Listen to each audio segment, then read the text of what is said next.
Hey guys, tonight we're stepping into something heavier. A place with a name that sounds almost like a hotel, but offered nothing close to comfort. We're talking about one of the most infamous prisons of the 20th century, the Hoi Lo prison in Hanoi, nicknamed by American POWs as the Hanoi Hilton. It wasn't built to pamper. It wasn't built to heal. It was built to contain, to break, and to remind every person who walked through its gates that they were no longer in control of their own lives. Forget the idea of prison as you see it in movies. Forget the orange jumpsuits, yard time, and cafeteria trays.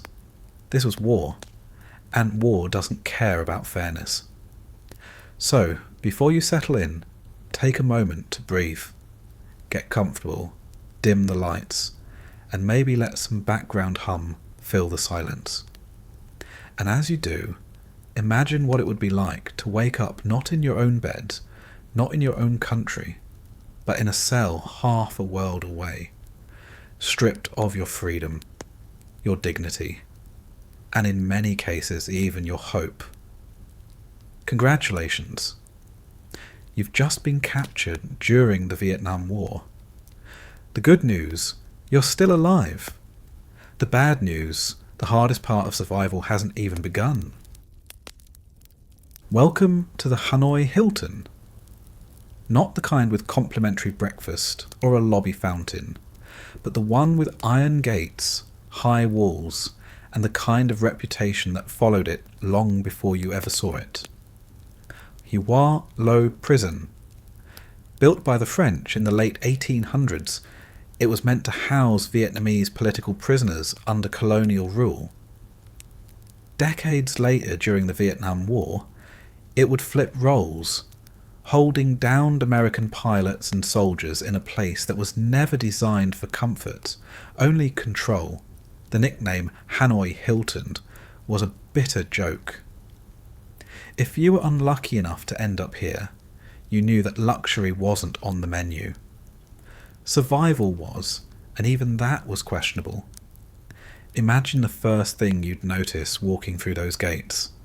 The air, thick, humid, pressed down with the weight of Hanoi's climate, and the smell of brick walls that had absorbed decades of sweat, mildew, and despair.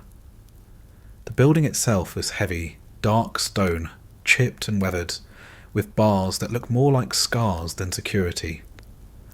There's no welcome desk, just guards, faces impassive, sometimes smirking, sometimes stone cold, but never friendly. You're stripped of anything that might connect you to normal life. Dog tags, personal effects, even your boots if they choose. They don't want you walking around here like you're still somebody. They want you to feel smaller, weaker, like a body that can be placed anywhere they see fit. If you'd been shot down, your journey here wasn't glamorous. You were dragged, maybe by soldiers, maybe by angry civilians who didn't appreciate the warplanes overhead. Cuts, bruises, broken bones, burns, whatever condition you arrived in, it wasn't improved on the way. And if you thought there would be a doctor waiting, think again. Medical care wasn't a priority. You were a prisoner. Your pain was part of the process. They might patch you up enough to keep you breathing, but not enough to make you comfortable. Step inside and the sound shifts. Outside you could hear the chaos of Hanoi. Scooters, markets, shouting, life.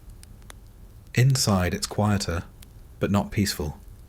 There's the scrape of metal keys, the slam of gates, the shuffle of feet on concrete, and voices echoing in corridors that feel narrower than they should. You're not in a prison yard movie scene. You're in a place where time stops. You're marched down hallways that all look the same. Grey, dull, endless. The floor under you is stone, uneven, sticky in places you'd rather not think about. Your first destination isn't your cell, it's interrogation. That's how the introduction works. They don't want you to get too comfortable.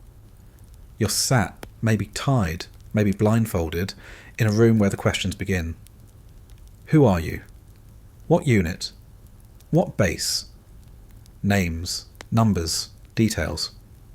It doesn't matter that the Geneva Convention says you only need to give your name, rank, and serial number. They're not interested in treaties. They're interested in breaking you down. Some prisoners tried humour. Some silence. Some recited the same few words like a shield. Eventually, everyone learned that resistance meant more time in that chair. And the chair wasn't always just a chair. Sometimes it was ropes. Sometimes it was worse. When you finally do get taken to a cell, the tour doesn't get better. Picture 4 walls, damp with the kind of moisture that never dries, stained in shades that don't belong to paint. The ceiling hangs low, not enough to feel cosy, just enough to feel crushing. The window, if there is one, is narrow, barred and placed too high to see much. A slice of sky, maybe, but never freedom. The door is solid, heavy wood or rusting metal, with a small hatch for guards to peer through or slide in whatever they're calling food.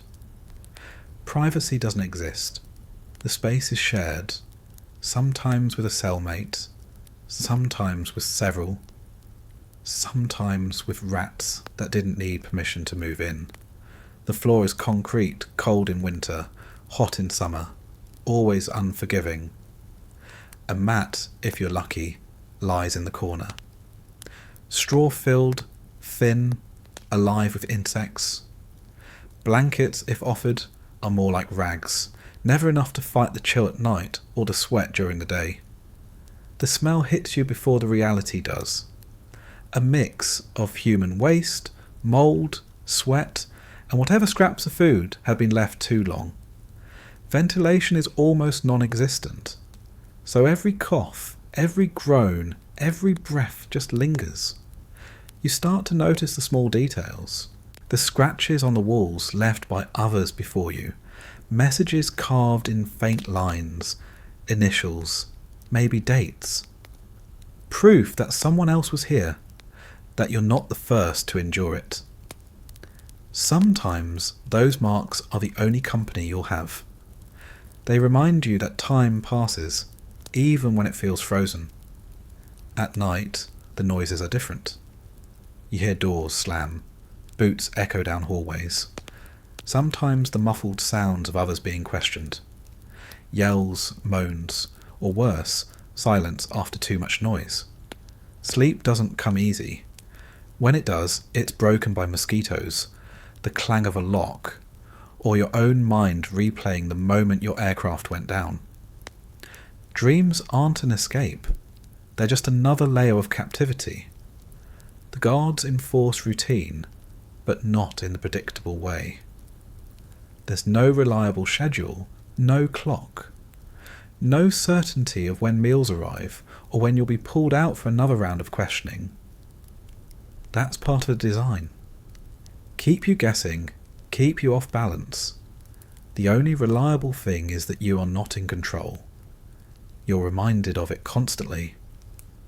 The clatter of a guard's keys might mean food, might mean interrogation, might mean nothing. It's the waiting that wears on you as much as the punishment. The term Hanoi Hilton spread among prisoners almost as an act of defiance. Humour in the middle of misery. Calling this place a Hilton was like calling a swamp a spa. It was a way to keep a sliver of identity, a sliver of irony, in a place that tried to strip everything else away. That name stuck. It became history. But if you were the one living inside, it wasn't a punchline. It was a daily reality. Day one. You're not thinking about survival over months or years. You're just thinking about the next hour, the next breath, the next guard walking past the door. You don't know how long you'll be here. Weeks, months. Some men stayed for years. over 2,000 days in some cases. And the hardest part wasn't always the pain. It was the not knowing. Not knowing if anyone out there even knew you were alive. Not knowing if release was ever going to come. Every sense is sharpened, but not in ways you'd want. You can smell the sour air of the cell block, the sweat on your own skin, the rot of food that never should have been called food. You can feel the roughness of the floor beneath you, the bite of the ropes when they're pulled too tight, the constant itch of insects. You hear the shuffle of other prisoners being moved, the coughs of men whose lungs are failing, the whispers of those who still have the strength to talk. Hope doesn't vanish on day one.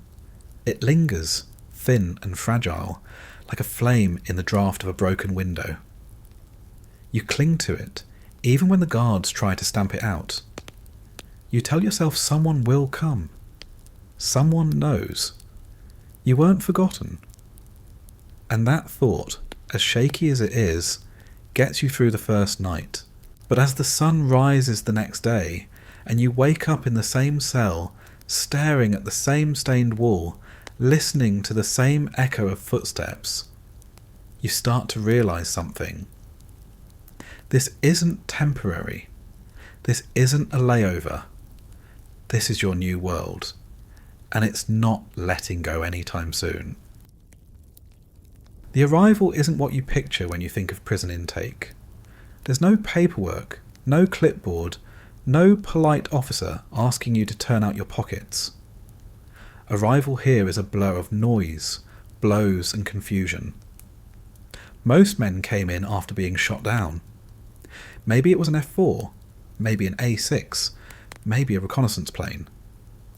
The mission ended not with a clean landing, but with smoke, fire, parachutes, and a mob waiting below.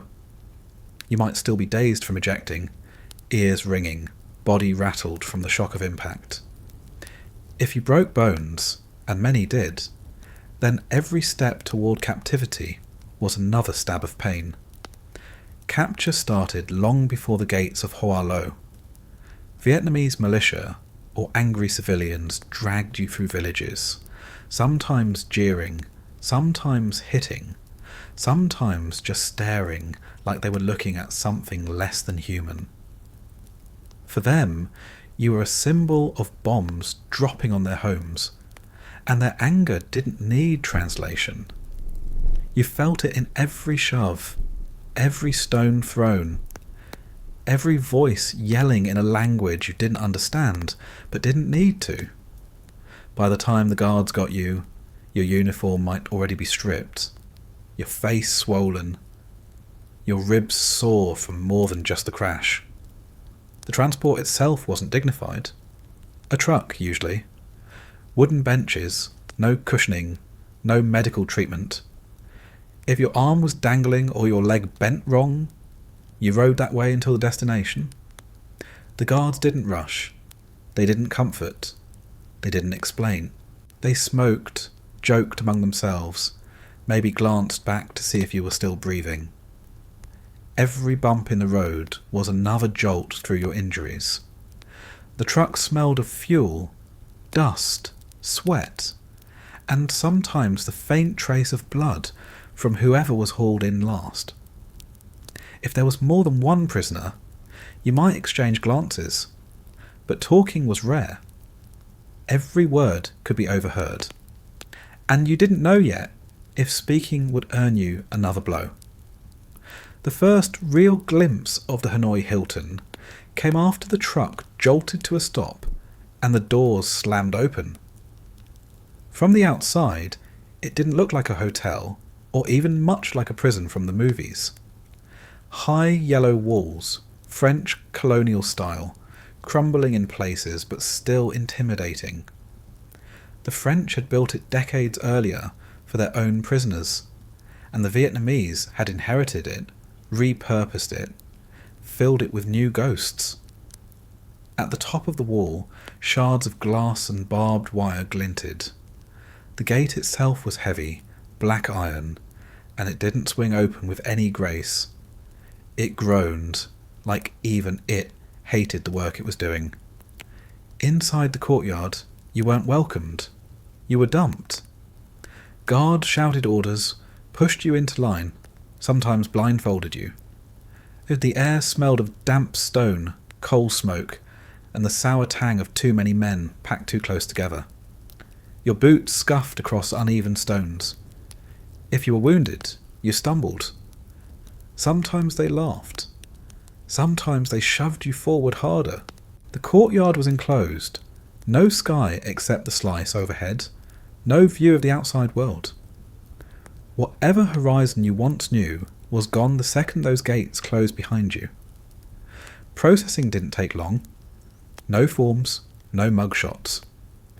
They already had what they wanted. You, broken, confused, off balance. Some men were stripped further, left half naked to drive home the message that they were no longer soldiers, no longer even people in uniform, just bodies to be controlled. Your dog tags might be taken, your belt, your boots. The guards wanted you to feel like everything connecting you to your old life had been peeled away. The interrogation usually started almost immediately. They didn't wait for you to rest. They didn't give you time to collect yourself. You were dragged, limping or crawling, into a separate room where the questions began. Fluorescent lights hummed overhead. A wooden chair sat in the centre, the kind that looked ordinary until you realised you weren't allowed to leave it until you gave them something. Sometimes ropes came out, binding your arms behind you, pulling your shoulders back until the pain made you gasp. Sometimes they asked in calm voices, sometimes they shouted, but always the message was clear. You are not in charge here. They wanted your name, rank, unit, base, anything beyond what you were trained to give. Some men recited just those three things, over and over like a broken record, hoping repetition would shield them. Others cracked early, worn down by pain, by the hopelessness of the situation. Either way, they already knew some of the answers. They had intelligence reports, lists, intercepted information. What they wanted wasn't always facts. Sometimes it was obedience. Sometimes it was to see how far you could be pushed before you broke. After the first interrogation, you weren't marched to a cell like a convict being shown his new home. You were dumped there, carried if you couldn't walk, shoved if you could. The door slammed behind you, and the sound of that lock sliding into place might be the loudest sound you'd ever heard. The walls closed in quickly. Some cells were solitary, no one but you and the insects. Others were crammed, men shoulder to shoulder, sleeping on mats if they existed, the air heavy with the smell of unwashed bodies and too many breaths in too small a space. The impressions that stuck most weren't always the visuals. It was the sounds. Doors slamming, keys jingling, the uneven shuffle of guards' boots. Sometimes distant shouts, sometimes the moans of someone being questioned down the hall. Every noise was magnified by the echo of concrete and stone. Silence wasn't peace either. It was tense, waiting, always waiting for the next sound that meant something was about to happen. And then there were the smells. The cell reeked of mildew, of waste of stale food left in corners. Sweat clung to the walls. The latrines, if you could call them that, were buckets or holes, rarely cleaned, always overflowing. The odour never left. It seeped into your clothes, your skin, your hair, until you couldn't tell where it ended and you began. First impressions weren't fleeting here. They were carved in. The moment you stepped into that cell, you realised this wasn't a temporary holding place. This was the world now. The light that filtered through a barred window high above was the only reminder that time still moved. But you didn't know what day it was. You didn't know how long you'd been there. Hours felt like days. Days felt like months. And already you began to understand why men scratched marks into the walls. Without those marks, time disappeared. The guards weren't gentle. They came when they wanted, shouted when they wanted, hit when they wanted. Some were cruel, others indifferent, but none were kind. Their presence was unpredictable. Sometimes they ignored you for hours. Sometimes they yanked you out of your cell without warning. Every sound of boots outside your door made your stomach twist. Was it food? Was it another interrogation? Was it punishment? You never knew until the door swung open. By the end of the first day, the shock of arrival faded into something worse. Realization. You weren't going home tomorrow. You weren't going home next week. This was the Hanoi Hilton. Its walls had held men before you, and they'd hold men after you. And now, you were one of them. Your first impressions weren't wrong. The smells, the sounds, the pain, the fear, they were going to stay.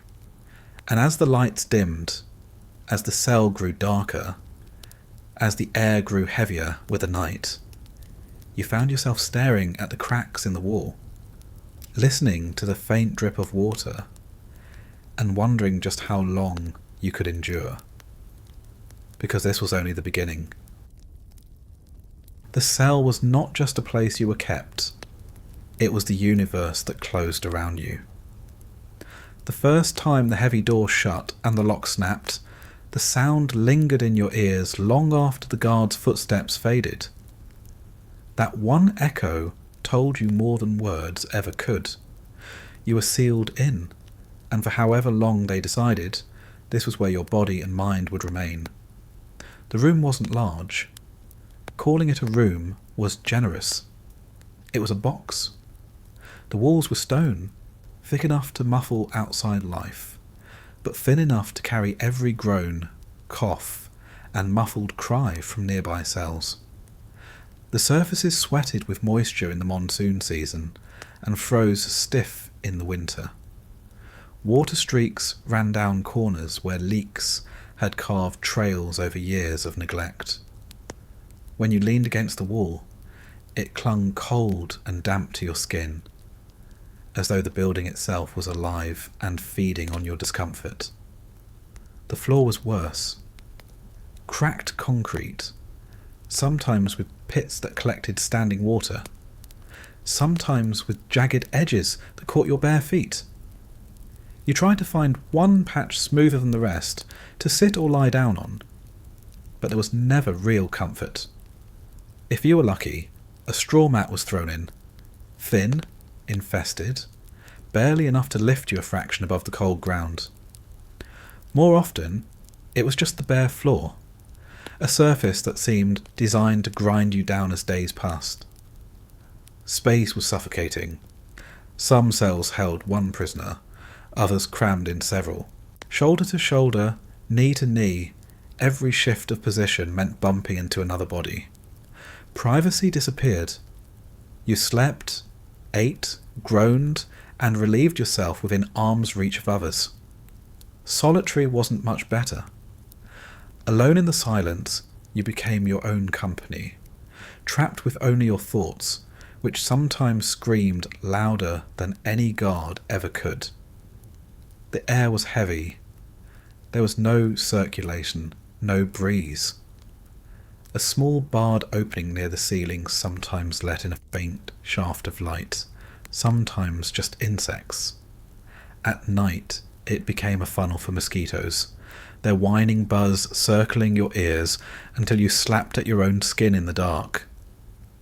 In winter, the hole let in drafts that chilled your bones, while in summer, the room baked like an oven, sweat running down your back until your clothes clung like a second layer of punishment. The air never smelled clean. It was a constant mix of mildew, human waste, and the sour tang of bodies left unwashed for weeks. Your cell became your clock. There were no watches, no calendars. Time was measured by the way shadows moved across the wall if you were lucky enough to have a shaft of light. Morning meant guards shouting and the scrape of bowls across the floor. Night meant the corridor fell silent, punctured only by distant coughs or the shuffle of rats. Between those moments, time dissolved. A minute could feel like an hour. An hour could collapse into a blur. After weeks, men stopped knowing what day it was. After months, some stopped caring. Noise defined the rhythm. The slam of doors punctuated the hours. Metal clanged against metal. A sound that could make your stomach twist even before you knew whether the door opening was yours. Sometimes you heard the dragging of feet as someone was hauled down the corridor for questioning. Sometimes you heard voices shouting in another language, followed by silence that was worse than the shouting. The thin walls carried it all. You lived not only in your own cell, but in the faint echoes of every cell around you. Rats were not visitors. They were residents. At night, you felt them scurrying across your feet, noses twitching at scraps of food, bold enough to nibble at your clothing while you tried to sleep. Cockroaches crawled freely across the walls, disappearing into cracks when the light shifted. Flies swarmed over the latrine bucket, a permanent cloud of wings and noise. No matter how tightly you wrapped yourself in whatever rags you had, they always found their way to you. Sleep was not rest. On the floor, your bones ached from the hardness pressing up into you. The heat or cold kept you awake. The insects bit at your skin, and the nightmares replayed the crash, the capture, the interrogation. Some men drifted off in short snatches, jerking awake every hour. Others lay staring at the ceiling, counting cracks, reciting prayers, anything to mark time until exhaustion finally pulled them under. Morning didn't feel different from night. The cell was dim always, a twilight that smothered every hour. Food entered through the door hatch, and it told you more about your status than any words. A bowl of watery soup, a handful of rice, maybe a chunk of bread that tasted of mildew. The portions were small, never enough to fill you, always enough to keep you alive at the edge of hunger. The smell of the food often turned your stomach, sour and greasy, but hunger forced you to eat. Bowls were dented tin, never washed properly, sometimes carrying traces of the last prisoner who used them. Meals came at no set schedule. You ate when the guards decided, and sometimes they forgot, leaving you waiting with an empty stomach for a day or longer. The latrine was part of the cell. A bucket in the corner, emptied irregularly. The stench grew until it clung to every breath. Some prisoners became too weak to reach it, forced to soil themselves, adding another layer of humiliation to the daily grind. Guards ignored it. Cleanliness was not their concern. The stink was just another weapon, a reminder of where you were and what you had become. Clothing was minimal. A thin shirt, pants if they hadn't been stripped away, often torn, rarely cleaned. Lice lived in the seams, biting constantly. You scratched until your skin broke, until red lines crisscrossed your body. Washing was a rarity. Maybe a splash of water tossed in. Maybe nothing for weeks. Your body carried layers of dirt until it no longer felt like your own. Skin infections, rashes, sores. They were part of you now, just as much as your hands or feet. The cell stripped identity. In the world outside, you had been a pilot, a soldier, a person with a name and a history. Inside, you were a body in a box. Guards called you not by rank but by insult. They spoke in words you didn't understand, and even if you did, the tone carried the meaning. You weren't here to be respected. You were here to be broken down, piece by piece, until you forgot what respect even felt like. Yet even in that crushing environment, the human mind tried to adapt. You began to memorize the cracks in the wall, tracing them with your eyes until they became maps. You counted steps from one side of the cell to the other, pacing back and forth, measuring the distance with your own body. A few feet, no more, but it became your treadmill, your only exercise. Some tapped messages through the walls, tiny rhythms of communication that let you know you weren't alone. Even if the words were simple, even if the message was just "I'm here," it was enough to remind you that others endured the same box. The worst part of the cell wasn't the size, the smell, or the insects. It was the way it bent your mind. Days bled together until you weren't sure if you'd been there a week or a year. Some men talked to themselves, whispering in the dark. Others sang under their breath, clinging to half-remembered tunes as though they were lifelines. Silence could drive you as mad as noise. When the guards left you alone, the quiet pressed down, every heartbeat loud in your ears, every thought racing with no distraction. The cell was a test that never ended, not a test you could pass, just one you could endure. Every scratch of the key outside, every clang of the door, every rattle of a bowl became the events that marked your day. You learned to measure life in tiny increments. One more breath, one more step, one more sound. And through it all, the walls never moved. They watched, they pressed. They reminded you that the outside world was far away, maybe gone entirely. But even in that box, even when your world shrank to a few square feet of stone and shadow, you clung to something small and stubborn. A thought, a memory, a fragment of who you had been. The cell tried to erase it, but it couldn't. Not completely. And that tiny spark, even buried under filth and fear, was the one thing the walls could not take. The walls around you gave shape to the space, but it was the sounds that defined life inside. The cell was small enough to limit your body, but your ears reached far beyond it, pulling in every scrape, every shuffle, every muffled cry. Silence never lasted long, and when it did, it was rarely comforting. It was the kind of silence that pressed down, waiting to be broken by something worse. The first sound you woke to most mornings wasn't an alarm or a guard's shout. It was the metal. The clank of keys, the heavy grind of a bolt sliding open or shut. That sound carried a weight with it, a warning that someone was about to be moved, questioned, or punished. Even when the door wasn't yours, your chest tightened each time, half expecting footsteps to stop outside your cell. Sometimes the sound meant food, sometimes it meant interrogation, sometimes it meant nothing at all. That unpredictability kept you alert, even when your body begged for rest. Boots were another constant.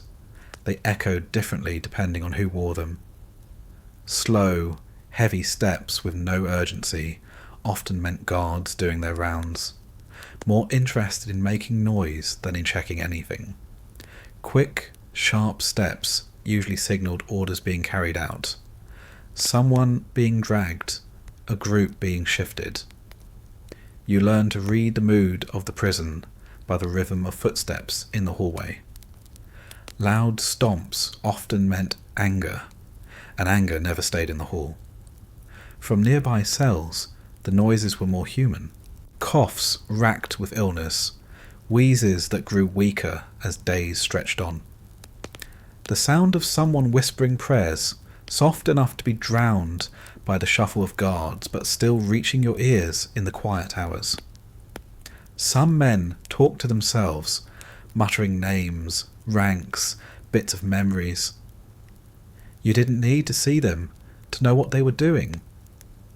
You recognized the tone because you'd done the same, repeating something familiar just to anchor yourself in a place where nothing was familiar anymore. At night, rats scurried across the floor, claws scratching against concrete, tails whipping as they darted into corners. They gnawed at scraps, sometimes at your clothing, sometimes at your skin if you didn't stir fast enough. The scratching blended with the hum of mosquitoes circling overhead, their buzz a constant whine that made it impossible to rest. You swatted until your hands grew tired, only for the sound to return, relentless, an army of wings that never surrendered. The prison had its own language, not official, not written, but tapped out through the walls. Knocks, pauses, patterns. A code that spread from one cell to another, letting prisoners pass messages when guards weren't listening. A single tap might mean yes. 2 taps, no. Longer patterns carried whole sentences. It was slow, painstaking, and risky if the guards caught you, but it was communication. You'd lie on the floor, ear pressed to the wall, straining to catch the faint taps from the next cell. The sound was barely audible, but it was proof you weren't alone. That faint rhythm was sometimes more important than food. The interrogations left their own soundtrack. You never saw them unless it was your turn, but you heard them. The scrape of a chair, the muffled shouts of a guard, the sharp crack of a blow landing, the moan that followed. Sometimes it was screaming, raw and unrestrained, echoing through the corridors until it reached your cell. The sound lodged itself in your mind, replaying long after it stopped. Even when silence returned, you still heard it. Phantom echoes that reminded you of what waited when the key finally rattled in your door. Rain added its own voice to the prison. On stormy nights, water dripped steadily through cracks in the ceiling, splashing into puddles that never dried. The rhythm of it was constant, tapping through the hours like a cruel metronome. In heavy downpours, the sound of water rushing down walls drowned out everything else, leaving you with the impression that the whole prison was sinking.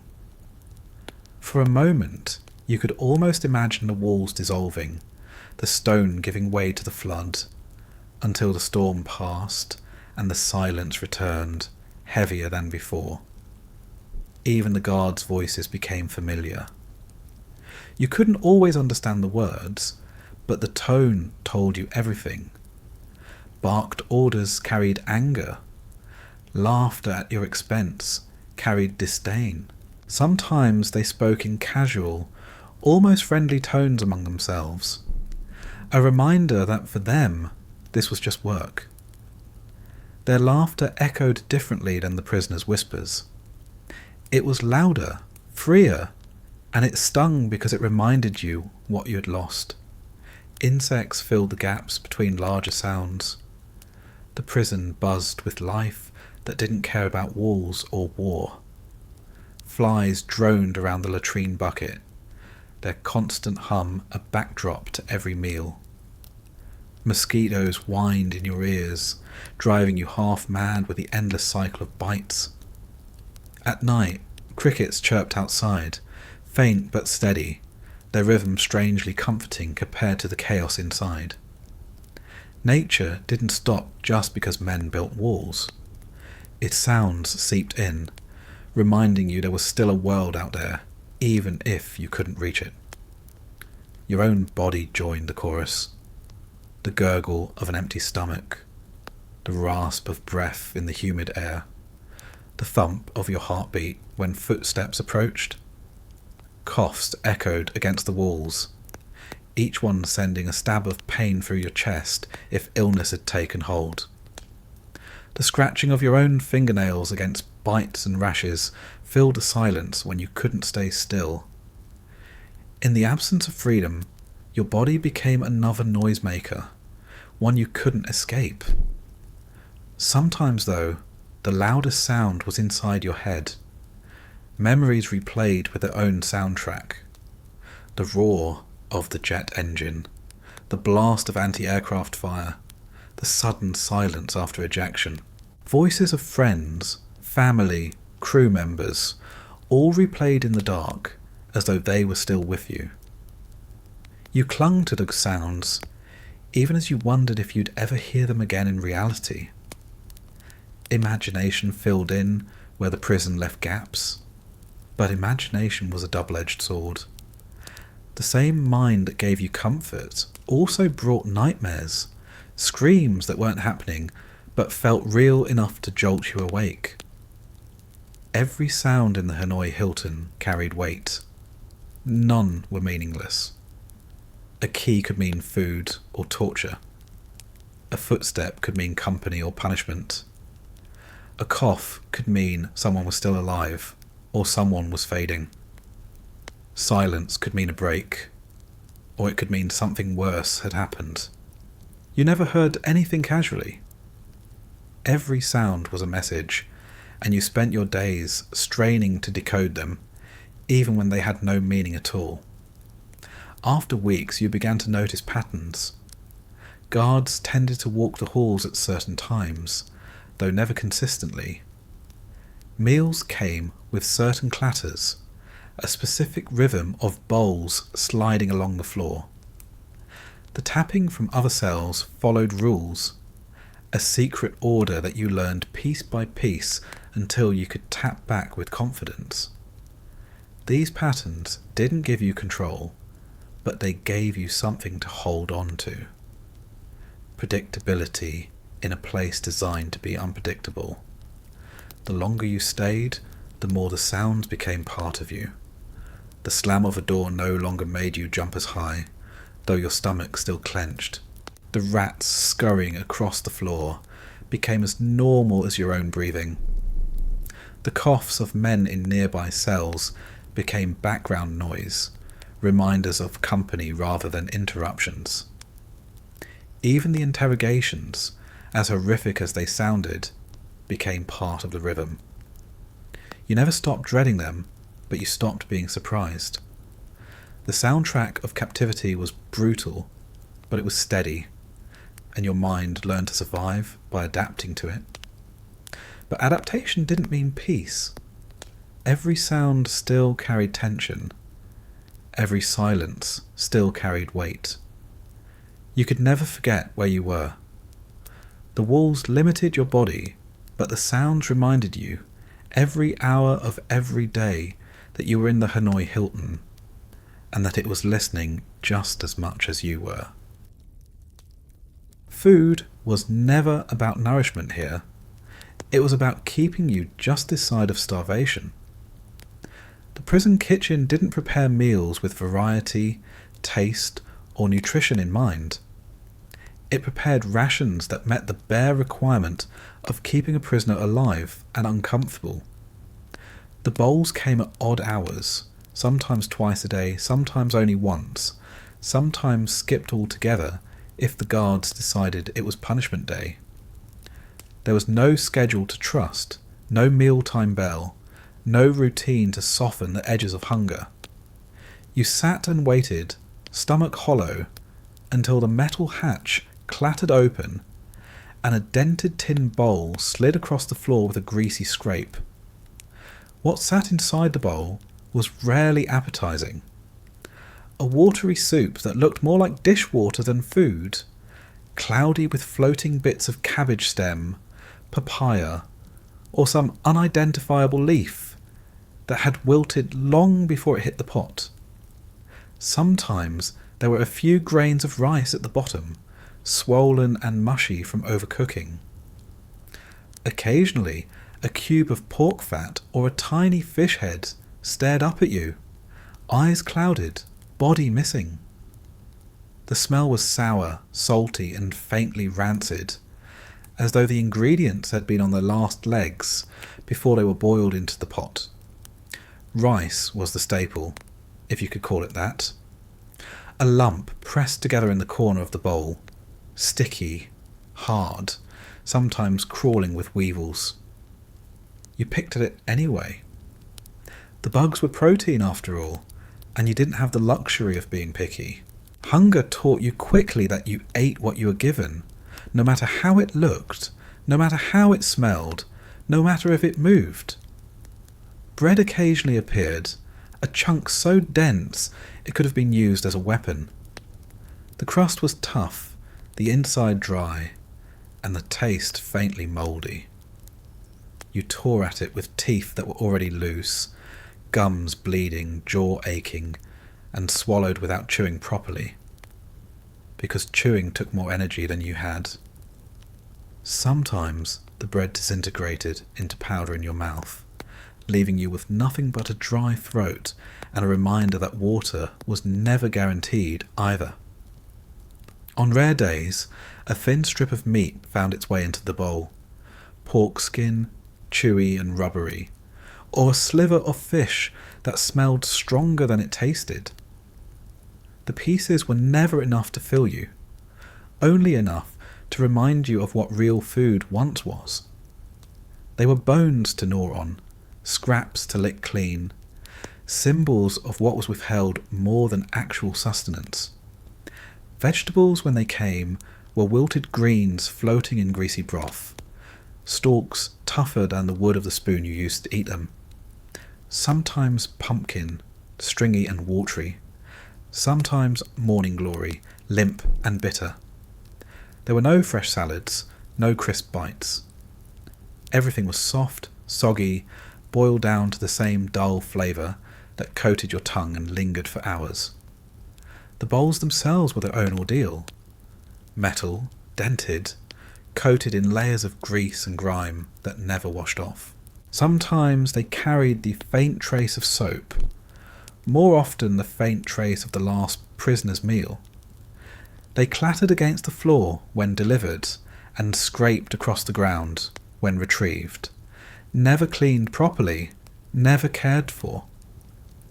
You learned to ignore the taste of rust that sometimes mixed with the broth. The smell of food filled the corridor long before you saw it. Sour steam wafted from the kitchen, drifting through the prison like a signal flare. Hunger made it smell almost good, but the moment you tasted it, the illusion broke. It was never satisfying. It never filled the hollow ache in your stomach. It was just enough to keep you alive, and sometimes not even that. Malnutrition thinned your arms and legs, hollowed your cheeks, darkened your eyes. Your body weakened while your hunger grew sharper, gnawing at you day and night. Sharing food was risky, but it happened. If one prisoner received a slightly larger portion, he might slip part of it to someone weaker. Guards punished generosity when they caught it, but hunger built solidarity. Men learned to hide scraps, to trade bites, to create tiny moments of kindness in a place designed to crush kindness out of them.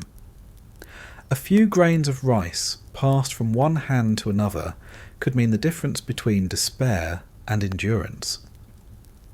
But even with sharing, hunger was constant. Your stomach growled loud enough to echo in the silence. It cramped, twisted, left you dizzy when you tried to stand. Dreams at night were filled with visions of real meals. Steak dinners, fried chicken, fresh fruit, pancakes stacked high with butter. The dreams mocked you, taunting with flavours your tongue remembered, but your reality denied. You woke up hungrier than before, staring at the cracked ceiling, your stomach begging for something it would never get. Food was also a weapon. Guards used it to reward, to punish, to remind you of your place. Cooperation sometimes earned an extra portion, or at least the illusion of it. Resistance often meant skipped meals, or bowls deliberately dirtier, food deliberately fouler. You weren't fed because you deserved to live. You were fed because starving you completely would have ended their game too quickly. Illness made the meals worse. Dysentery, parasites, stomach infections, all common, all fueled by the food and water. Diarrhea drained what little strength you had, leaving you weaker with each trip to the latrine bucket. The food that was supposed to sustain you instead tore through you, stripping your body of nutrients it couldn't afford to lose. Some men wasted away, ribs sharp against thin skin, eyes sunken, voices fading to whispers. Despite the misery, you forced it down. Bite after bite, swallow after swallow, because not eating wasn't an option. Even a worse bowl of greasy broth kept you alive one more day. You ate with a spoon if you had one, with your hands if you didn't. You licked the bowl clean, not because it tasted good, but because leaving anything behind felt like betrayal to your own survival. Hunger erased pride. It erased disgust. It turned food into fuel, no matter how foul that fuel was. And still, the hunger never ended. The meals gave you just enough to think about the next one, never enough to stop thinking about it. The growl in your stomach was as constant as the sound of keys and boots. It became part of the prison soundtrack, a reminder that even when the guards left you alone, the hunger didn't. You learned to adapt in small ways. Breaking the rice into tiny bites, stretching the meal longer, pretending it filled you, saving a piece of bread for later, even if you knew you'd eat it within an hour, pretending the floating cabbage leaf was a delicacy, savouring it as though it was something more. These little rituals didn't cure hunger, but they gave you control over it, however briefly. Food wasn't just survival, it was memory. Every foul bite reminded you of what you had once eaten freely. The memory of fresh fruit, of warm bread, of cold milk, became sharper as the reality of the bowl in front of you grew duller. Each spoonful carried you further into longing, into imagining the meals waiting back home, if home was still there, if you were ever going to see it again. And when the bowl was empty, you set it aside, stomach still hollow, tongue coated with grease, waiting for the next scrape of metal on concrete, the next smell of sour broth drifting down the corridor, the next reminder that meals here weren't meant to be remembered fondly. They were meant to keep you alive, just barely, long enough to endure everything else that the Hanoi Hilton held in store. The moment the key scraped in the door and the guards barked your name, you knew where you were going. It didn't matter if you were half asleep, if you were hunched over from hunger, or if you were still weak from the last round. Interrogation wasn't an event, it was a ritual. It happened when they wanted, how they wanted, and for as long as they wanted. You were dragged, pushed, or marched down corridors that all looked the same. The stone walls seemed endless, the air damp, the echoes sharp. Guards didn't explain where you were headed. They didn't need to. The destination was always the same room, or one of several like it, with a chair in the middle and no chance of comfort. The room itself wasn't elaborate. A table sometimes. A chair, usually. A single hanging light that turned the walls into shadows. The floor was concrete, stained in places you didn't want to examine too closely. The smell was a mix of sweat, mildew, and something metallic that clung to your nose. You were placed in that chair, tied down if they chose, and the questions began. They always started the same way. Your name, your rank, your unit, your mission. You had been trained on this part. The Geneva Convention gave you rules: name, rank, serial number, nothing more. But the interrogators weren't following the same manual.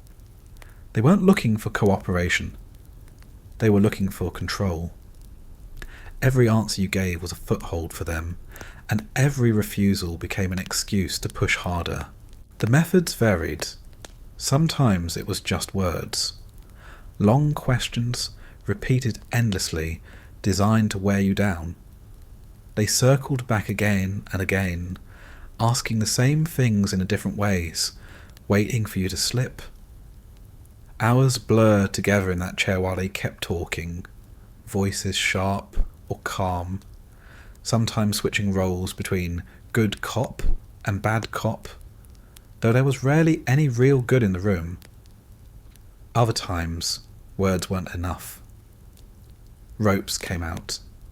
They tied your arms behind your back, pulled them high until your shoulders burned, until the joints threatened to pop.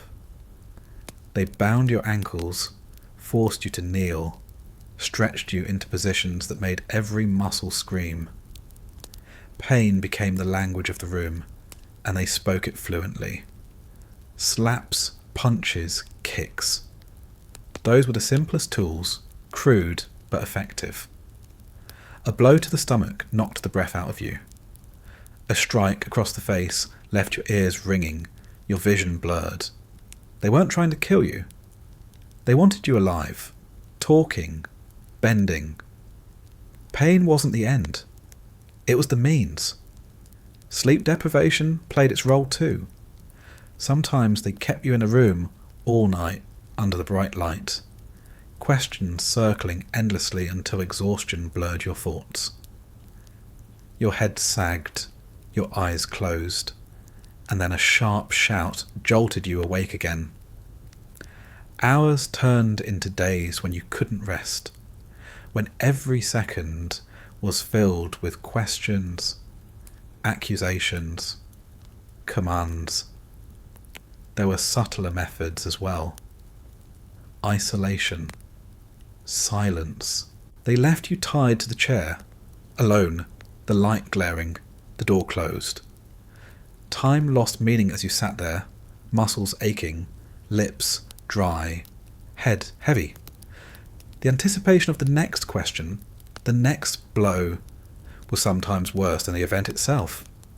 You waited, straining at every noise, until the door creaked open and the cycle resumed.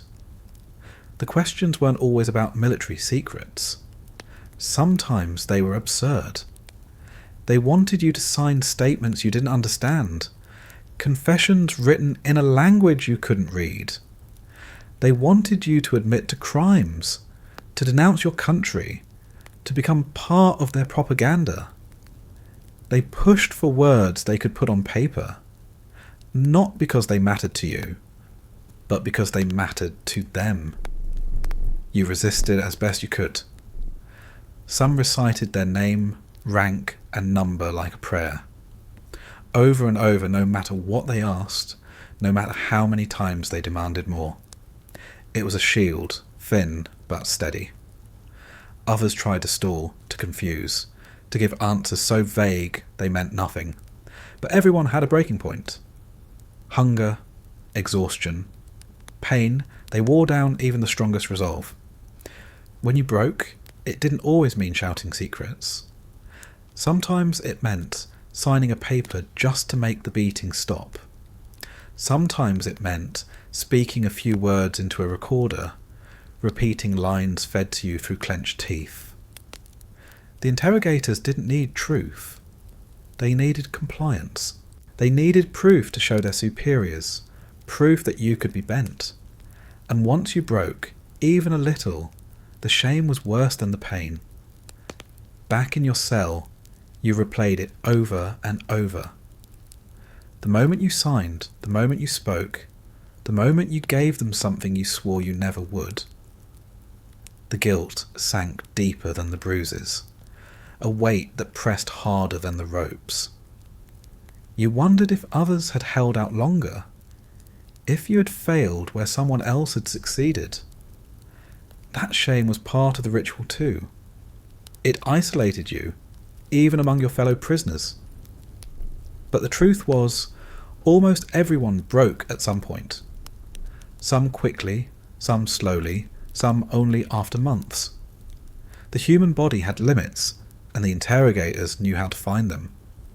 They didn't need to win every battle. They just needed to keep fighting until you couldn't. Survival meant bending without shattering, giving just enough to live another day.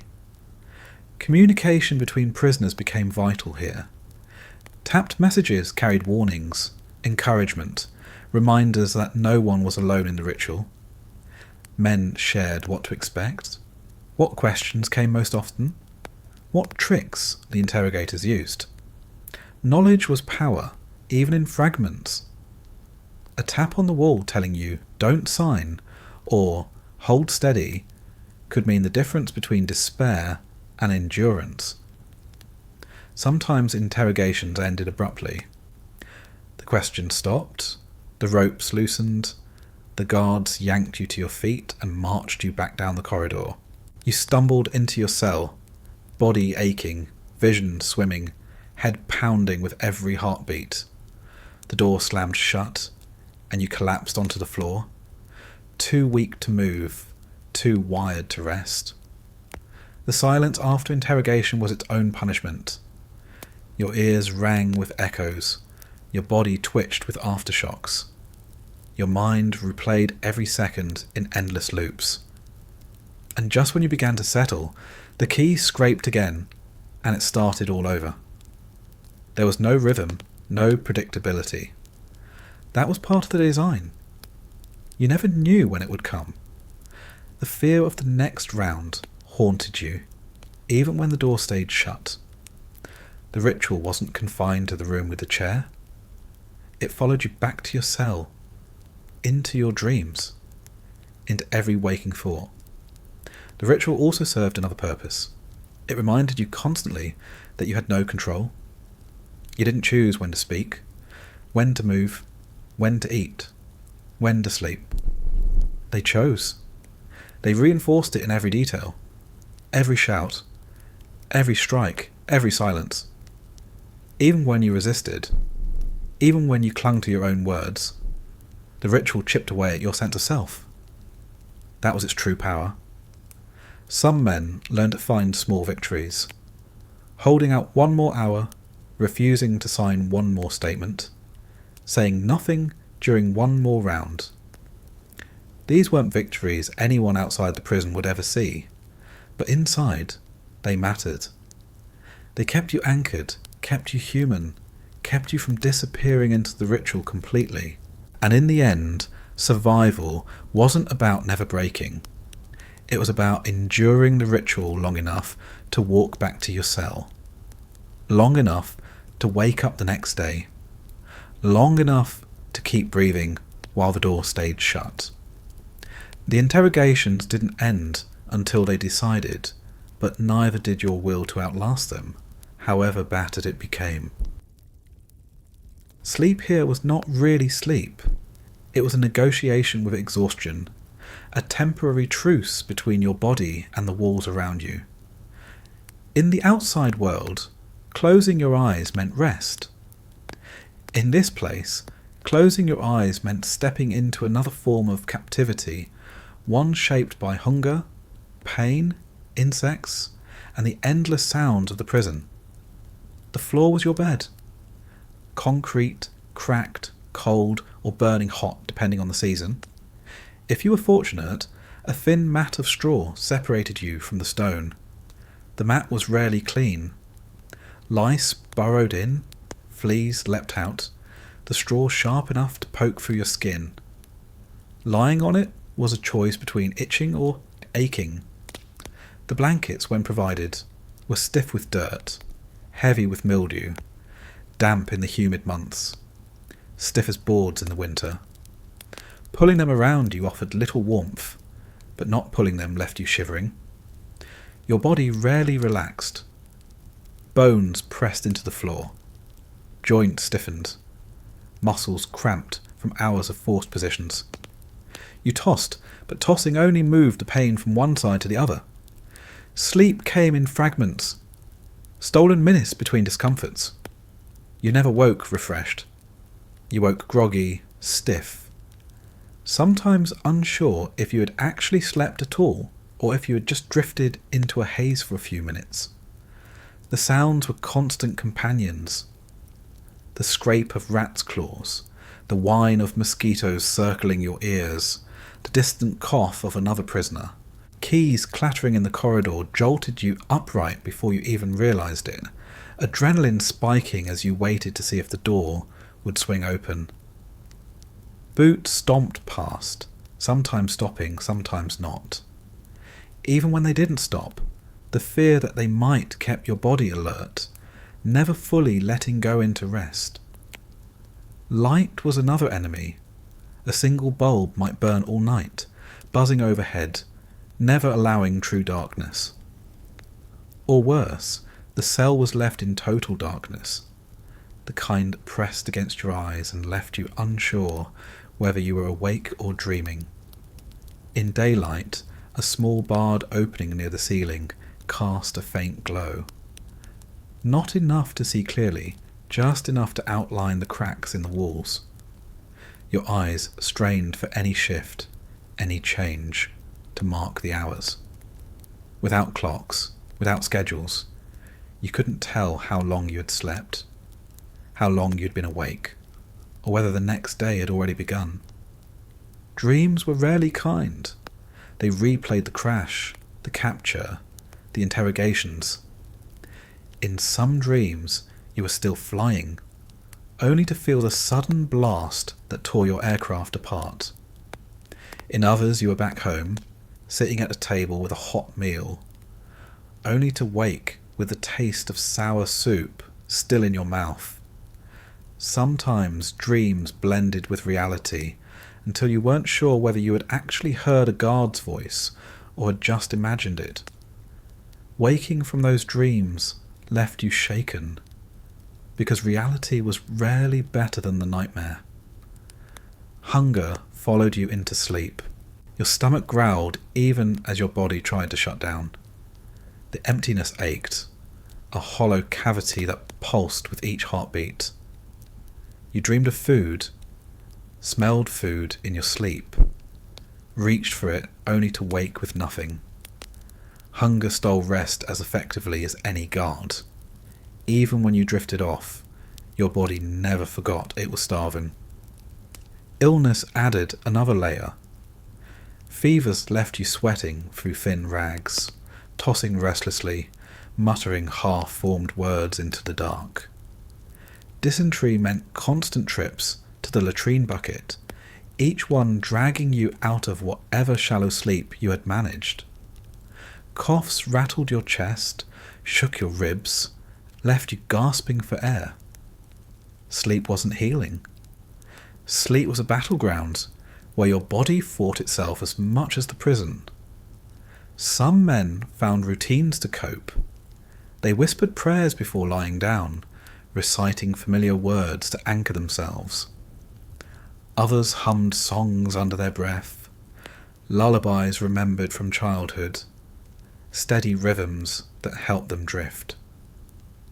A few tapped quietly on the walls, signalling good night to the prisoners in the next cell. Small reminders that even in the dark, someone else was still there.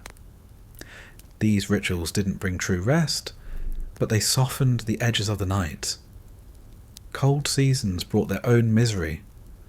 The damp air seeped into your bones, turned your breath into mist, left your fingers and toes numb. Blankets stiff with mildew offered little protection. You huddled close to the wall, curled in on yourself, shivering until exhaustion finally forced your eyes shut. In the mornings, your body ached from the cold as much as from the floor. Summer heat was no better. The cell became a furnace, the air heavy, unmoving, pressing against your chest. Sweat soaked your clothes, pooled on the floor, attracted swarms of insects. You lay awake, sticky, gasping for breath, wiping your face with rags already damp. Sleep came in flashes, broken by the constant buzz of mosquitoes and the weight of the air pressing down on you. Noise from interrogations carried into the night, the muffled cries of men being questioned, the slap of blows landing, the occasional scream. Even when it wasn't you in that room, the sounds reached you, invaded your attempts at rest. You couldn't block them out. They became part of your dreams, part of your nights, reminders that sleep didn't shield you from what waited on the other side of the door. In solitary, the silence was worse. Without other prisoners nearby, there were no coughs, no whispers, no taps. Just the sound of your own breathing, your own heartbeat thundering in your ears. The silence grew louder the longer it lasted, until you swore you could hear the blood rushing through your veins. Some men broke faster in silence than in noise. The absence of sound became its own kind of interrogation, dragging you deeper into your own mind until you weren't sure what was real. Time lost all meaning. You couldn't measure hours by the rise and fall of the sun.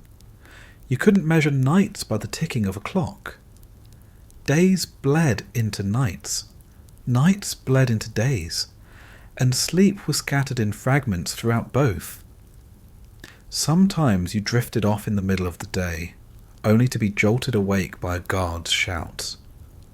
Sometimes you stayed awake all night, staring at the cracks in the wall, unable to shut your eyes because shutting them meant stepping into another round of nightmares.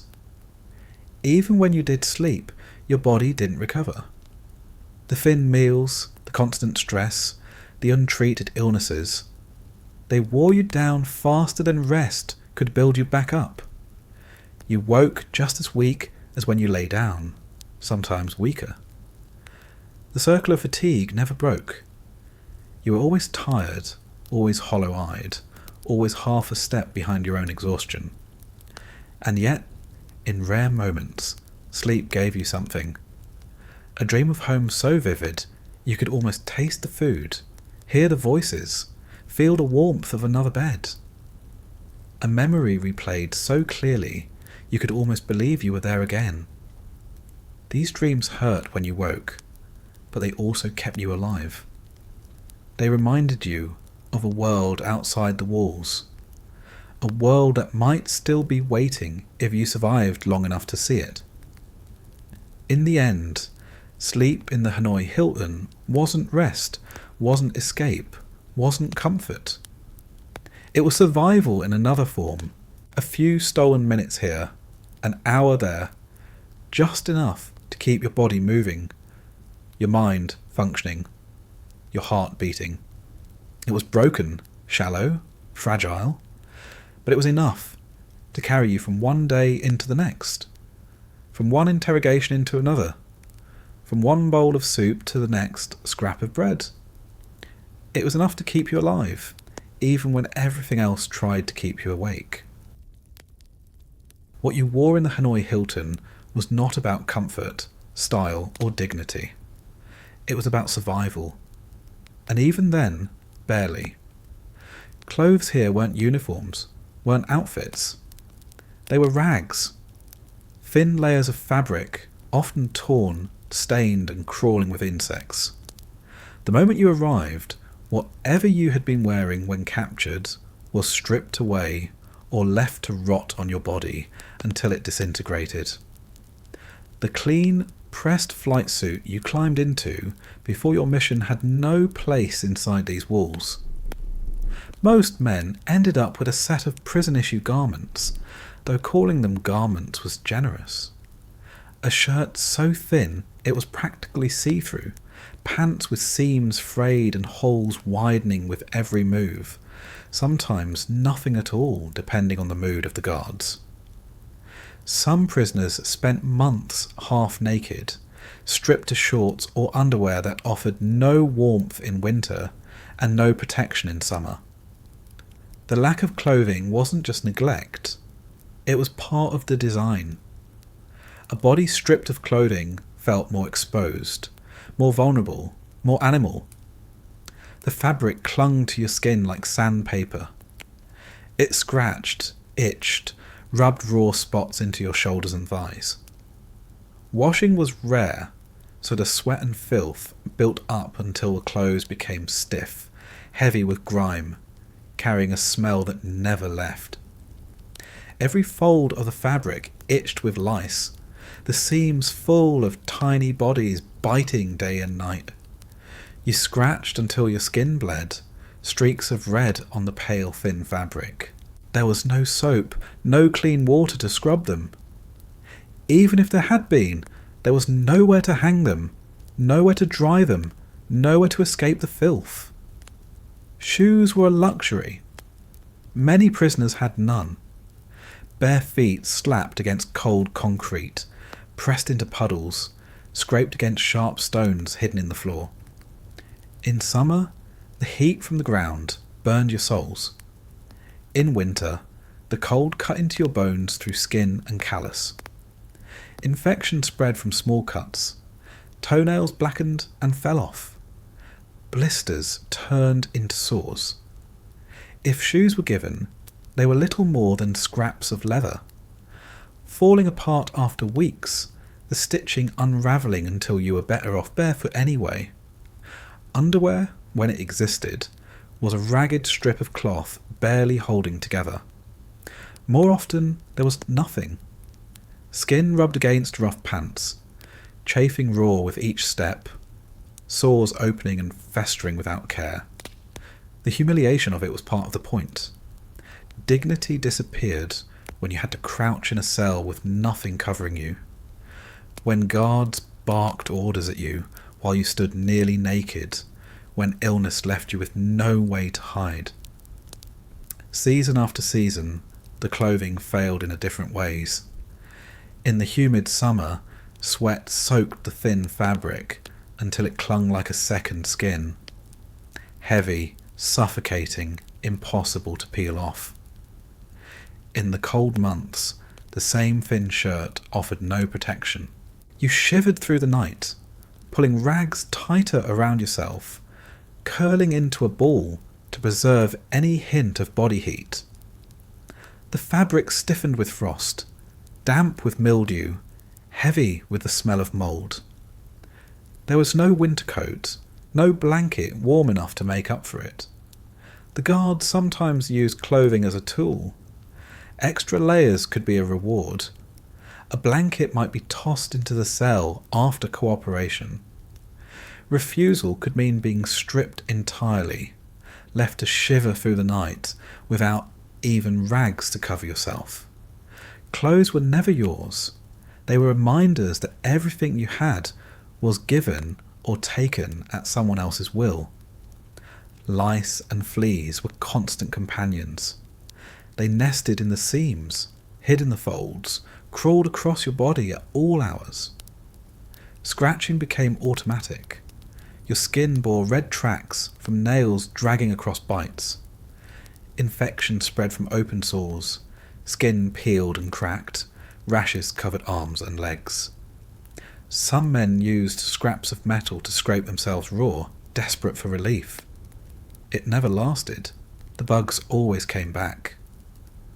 And then there was the smell. The fabric absorbed everything. Sweat, mildew, urine, blood. You smelled yourself before you saw yourself. The stench filled the cell, clung to the air, made every breath heavy. You couldn't escape it. Even if a small bucket of water was provided, rinsing did little. The smell lived in the cloth. It became part of you, a second skin that announced your presence before you spoke. The humiliation of clothing went beyond the fabric itself.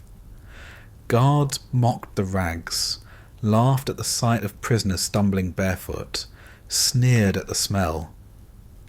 They knew the lack of clothing stripped away not just warmth, but identity. A soldier in uniform had pride, rank, belonging. A prisoner in rags had none. That transformation was intentional. It wasn't just about making you cold. It was about making you small.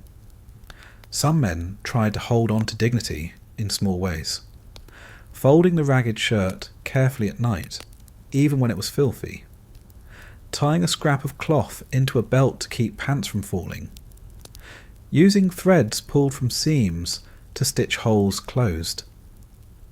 These gestures didn't restore the clothing, but they restored something else, a sense of control, however small, over the only belongings you had left. Clothing also carried memory. You remembered the weight of your flight suit, the snug fit of boots laced tight, the comfort of socks fresh from a drawer. You remembered the feel of a jacket in winter, the sound of a zipper closing, the smell of clean fabric. Those memories sharpened as the reality of rags set in. You longed for them more than you longed for a meal sometimes. The thought of slipping into clean clothes became its own kind of hunger. The body paid the price. Without shoes, infection spread. Without warm clothes, colds turned into pneumonia. Without clean fabric, rashes grew into open sores. The line between discomfort and illness blurred. A single cut rubbed raw by filthy pants became an abscess. A blister on a bare foot turned septic.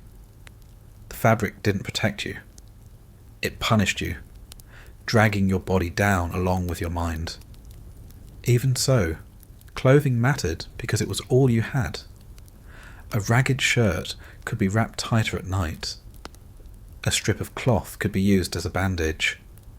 A scrap torn from pants could become the part of a code tapped against the wall. You learned to value even the smallest threads, because they represented survival in a place designed to take survival away. And when the guards yanked the rags from you, left you standing bare in the cold, or crouched you in the corner with nothing but your skin, the message was clear. You weren't just a prisoner. You were stripped down to the simplest state, a body in a box, robbed of even the thin layer that marked you as human. That was what clothing meant here. Not warmth, not protection, not identity.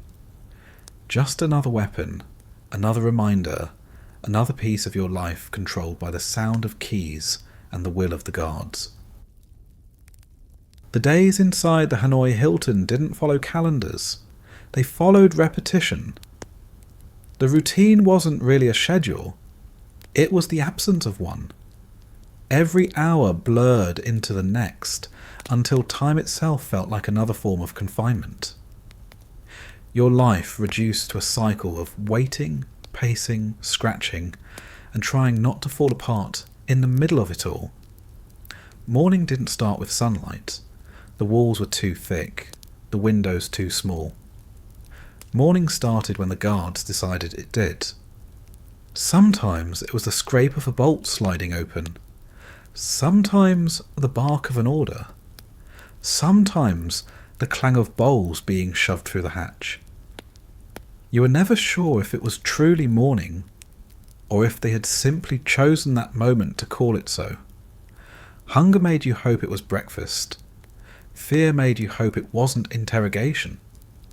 The cell stirred slowly. Men rolled over on the concrete, coughed, stretched bones stiff from the night. There was no privacy, no hesitation. You relieved yourself in the bucket, washed your face with a splash from a dirty tin if water had been left, and pulled the same ragged shirt tighter around your shoulders. Hygiene wasn't a ritual here. It was an afterthought, and even that was a luxury. Meals, if they arrived, were the first markers of the day. A thin soup, a handful of rice, maybe a scrap of vegetable. You ate quickly, silently, licking the bowl clean, because there was nothing to save for later. The guards collected the empty tin with the same indifference they had delivered it. If a meal didn't come, you sat with the ache in your stomach until the next delivery. Hunger became as regular as breathing, as predictable as the sound of keys. After that, the day stretched long. There was no work, no chores, no structure. Just hours to fill with whatever you could. Pacing became exercise. From one wall to the other, back and forth, counting steps, marking cracks in the concrete like landmarks. Some men paced for hours, their footsteps the only movement in the stillness. Others conserved energy, lying on the floor, staring at the ceiling, moving only to shift the weight off sore bones. Conversation, when allowed, filled the silence. Whispers in the dark. Taps on the wall. Coded messages passed from cell to cell. You shared scraps of memory. Stories of home. Fragments of jokes. Words mattered because they were all you had. Silence was worse than hunger. Silence left you with nothing but your own thoughts, circling endlessly until you weren't sure if you were remembering or imagining. Illness was part of the routine. Coughs rattled through the corridor. Moans echoed against stone. A man weakened slowly in the corner, his breath shallow, his body thin. There were no doctors, no medicine, only the hope that his body would endure. Watching someone fade became a reminder of your own fragility. You didn't know if you would be the next to grow weaker, the next to stop pacing, the next to be dragged out and not return. Interrogation broke the monotony, though not in any way you wanted. The scrape of the key, the bark of a guard, the footsteps dragging you down the hall. Hours later you came back bruised, dazed, exhausted. The others didn't ask questions. They already knew. You lay on the floor, staring at the wall, adding another layer of pain to the cycle. Afternoons blended into evenings without distinction. The light dimmed slightly through the barred opening. Shadows shifted. The air grew cooler or thicker, depending on the season. Guards walked the halls, sometimes shouting, sometimes ignoring. Their presence was unpredictable, and the unpredictability was part of the routine. You never knew when they might open the door, when they might deliver food, when they might decide to punish. You lived in a state of permanent readiness, always waiting for the next noise. The bucket in the corner filled slowly. The smell grew stronger. Guards emptied it only when they chose, sometimes once a day, sometimes less. The stench became another companion, filling the cell, clinging to your skin, saturating your clothes. You stopped noticing it after a while, until fresh air drifted in through the hatch, reminding you how bad it had become. As night approached, nothing really changed. There was no signal, no announcement.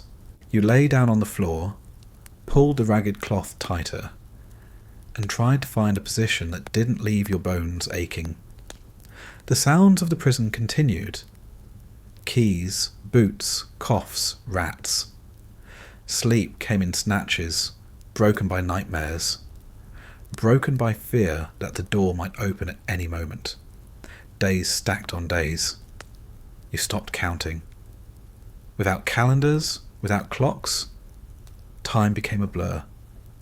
Some men marked the walls with scratches, desperate to hold on to the passage of days. Others gave up, letting time dissolve into a haze.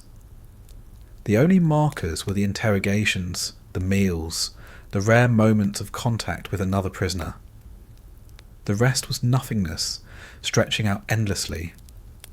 But even within that nothingness, small routines developed, pacing the same number of steps, whispering the same prayer before lying down, saving a scrap of food for later, even if you knew you would eat it within minutes, tapping a message on the wall at the same time every day just to know someone was on the other side. These habits weren't much, but they were anchors in the void. The guards noticed sometimes. They mocked the pacing, laughed at the whispers, punished the tapping when they caught it, but they couldn't stop the need for routine. The human mind clung to structure even when none was given. A cell became a map. A day became a sequence of tiny rituals. That structure was what kept men from dissolving into despair completely. The daily routine wasn't really about events, it was about endurance. One meal to the next, one interrogation to the next, one scratch of the key to the next. Life shrank to those increments, measured not in hours or days, but in the gaps between sounds. You survived not by thinking about the future, but by focusing on the next small thing. A tap on the wall, a spoonful of rice, a single breath, and then the cycle repeated. Morning, if it could be called that, began again with the scrape of the bolt, the clang of a bowl, the bark of a guard. Another day of pacing, waiting, whispering, enduring. Another day of nothingness, stretched long and thin, filling the space between capture and whatever came next. Letters were supposed to be lifelines. On paper, they bridged the impossible distance between a prisoner and home. In reality, they were another tool of the prison, a promise dangled, delayed, twisted, and sometimes never delivered at all. When you were captured, you imagined your family would know soon enough. A notice would reach them, a letter from you would follow, and though the distance was great, the connection would remain. That thought carried you through the first days, the first interrogations, the first cold nights. But inside the Hanoi Hilton, the rules of mail weren't written by any postal service. They were written by the guards, and they weren't meant to bring comfort. Letters from home, when they came, were months old. The paper was worn, folded, sometimes smudged with water stains, a wife's handwriting, a parent's careful script, a child's uneven letters. But not all of it reached you. Sentences were blacked out, whole paragraphs missing, torn away by censors who combed through every word. A page might arrive with lines of thick ink blocking out anything they didn't want you to see. A phrase like, "We miss you," survived. But details about life, about the war, about the world outside often vanished. What remained was skeletal, stripped of the warmth that had been written into it. Some letters never arrived at all. Families wrote, mailed, prayed, but mailbags sat in piles, delayed for months, sometimes years, sometimes never passed on. You could sit in your cell, staring at the wall, knowing that somewhere out there was a letter with your name, words written by someone who loved you, and you would never see it. That absence gnawed at you as much as hunger. Writing back was no better. The guards handed out paper and pencils rarely, and when they did, it was never without conditions. You were told what to write, how to write it. You couldn't mention the prison, the interrogations, the sickness. You couldn't write about hunger or despair. You couldn't even write about the other men you had seen. Instead, you wrote staged sentences, rehearsed lines. You were being treated well. You were healthy. You were safe. Lies dressed up as letters. And even then, not every letter left the prison. Some were confiscated, tucked away in drawers or burned. Others were rewritten, altered before being sent. Families at home read words that weren't yours, phrases that bent the truth into propaganda. A mother might read that her son was strong and healthy when in reality he was wasting away on the concrete. A wife might read that her husband had gained weight when he was actually losing it by the pound.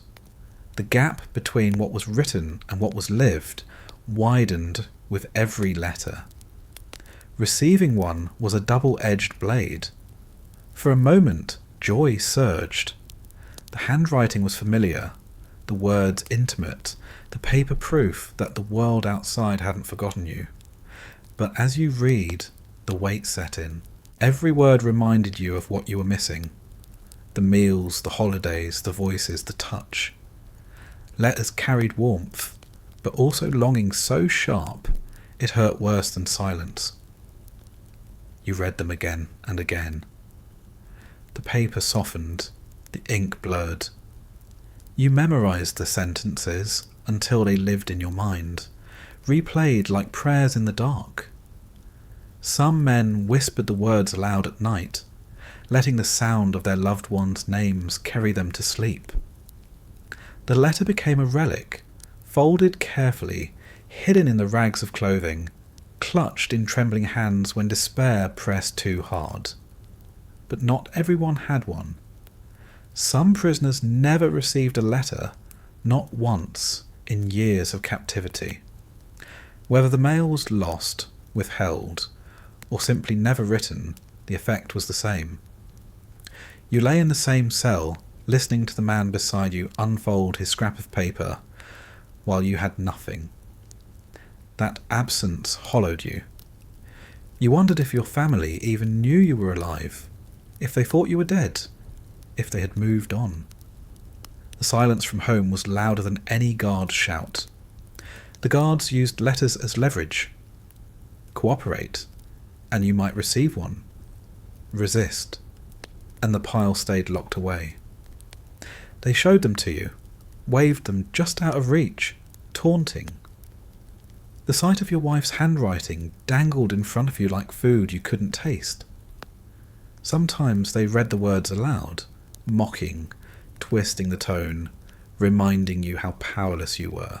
Occasionally, you were ordered to write home videos, not actual films, but statements meant for broadcast.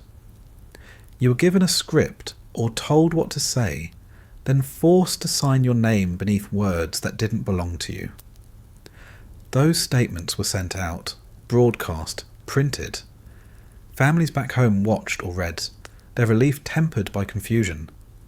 The man they knew didn't speak that way. The smile was strained, the words hollow. But it was all they had, so they clung to it anyway. Inside the prison, letters became currency of hope. Men who received them shared scraps with others. A sentence read aloud, a description of a child's handwriting, a story about a birthday back home. Even if the words weren't meant for you, they gave you something to hold on to. You imagined your own family writing similar lines. Imagine the words waiting for you somewhere, even if you would never see them. The waiting stretched long. Weeks for a response, months for delivery, years for a single exchange. Time turned every letter into an artifact. By the time it reached you, the events it described were long past. A baby mentioned as just learning to walk might be in school by the time you read about it. A parent's health described as strong might already have failed. The gap between present and past widened until you weren't sure which world you belonged to anymore. Some men created letters in their minds. They composed them silently, word by word, addressed to wives, children, parents. They rehearsed them in the dark, whispered them against the wall, memorized them as though the act of shaping them would carry them out into the world. These letters never reached paper, never left the prison, but they lived in the mind, a way to cling to connection when paper failed. Holding an actual letter in your hands, though, was different. The texture of the paper, the smell of ink, the faint indentation of a pen pressed hard against the page. It was tactile proof that someone out there still remembered you. Even censored, even delayed, even altered, it mattered. You held it as though it were fragile, because it was. It was a piece of the outside world smuggled through the cracks. A reminder that the war, the prison, the pain weren't the whole of existence, but the truth lingered too. Letters might never arrive. The ones you wrote might never leave. The ones written to you might never be delivered. The prison controlled every word, every page, every scrap of paper. Hope was rationed like food, withheld like blankets, dangled like shoes. You lived in a constant cycle of waiting, reading, rereading, imagining, mourning the words you would never see. And still, you clung to the idea of them. You pictured your family at a kitchen table, pen in hand, writing carefully, hoping the words would reach you. You pictured the letters stacked somewhere, locked in a drawer, waiting for someone to decide you could have them. You pictured yourself someday reading them all at once, pages and pages of proof that you hadn't been forgotten. That was the power of letters in the Hanoi Hilton. Not the ink, not the paper, but the hope they carried. Hope twisted, hope delayed, hope censored, but hope nonetheless. And in a place where hope was as scarce as food, even a single sentence, "We love you," was enough to keep you breathing through another day of waiting. Being locked in the Hanoi Hilton meant you were never truly alone, but that didn't mean you were always with company either.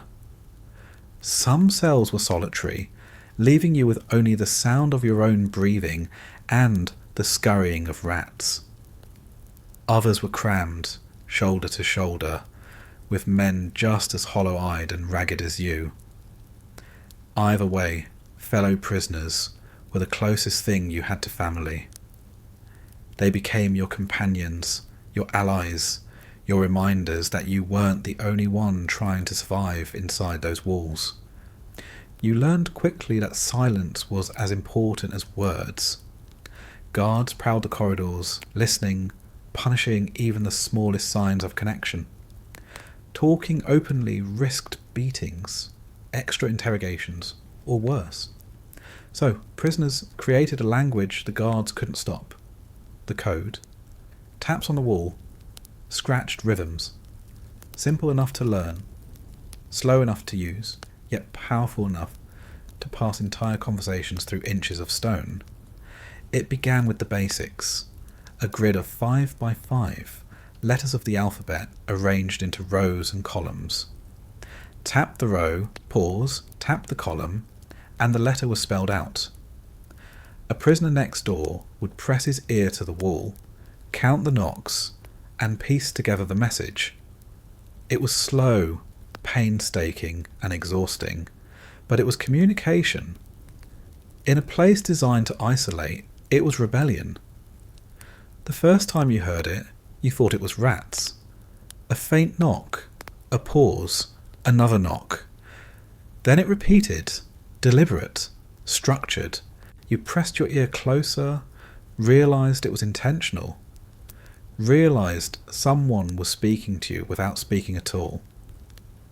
That moment felt like a spark in the dark. You weren't just a body in a box anymore. You were part of something larger. The code carried everything. Names, ranks, stories. Encouragement passed letter by letter. Words like "stay strong" spelled out tap by tap. Jokes travelled too, crude and simple, but enough to make men smile in the dark. Advice was shared. How to endure interrogations. How to resist signing. How to handle the guards. Information spread cell by cell, forming a chain that tied the prisoners together. It wasn't just taps. Whispers carried through vents. Murmurs slipped under doors when guards were gone. Hand signals flashed quickly in the courtyard during rare moments outside the cells. Even the scrape of a spoon on the floor could be coded into meaning if you knew how to listen. The ingenuity came from desperation, from the unshakable need to connect when everything around you tried to sever those ties. Fellow prisoners became mirrors of yourself. You saw the same hollow cheeks, the same bruises, the same ragged clothes. You heard the same stomach growls, the same coughs, the same whispered prayers. The suffering wasn't just yours. It was collective, and that knowledge carried weight. You weren't singled out. You weren't forgotten. You were part of a group enduring together, even when separated by walls. Sometimes you shared a cell, and that changed everything. Another body meant less space, less air, but it also meant another heartbeat, another voice. Conversations were whispered quickly, cut short when footsteps approached. You shared scraps of food, split thin blankets, leaned against each other for warmth. Illness meant helping each other crawl to the bucket, holding a head steady, whispering encouragement when strength faded. In those cramped spaces, bonds formed stronger than any friendship outside. You didn't just share a cell, you shared survival. Leadership emerged in small ways. Senior officers, older men who carried calm even under pressure. They guided the rest. They taught the code, reminded you of the rules of conduct, gave speeches tapped out letter by letter through the walls. They set examples, endured longer in interrogations, carried themselves with dignity even in rags. Their strength became the anchor for others, proof that it was possible to resist without being broken completely. But not everyone was unbreakable. Some men cracked early, signed statements, gave more information than they should. Shame followed them back to the cells, but fellow prisoners rarely cast them out. They understood. Everyone had a breaking point. Everyone knew tomorrow it could be them. Instead of anger, there was empathy.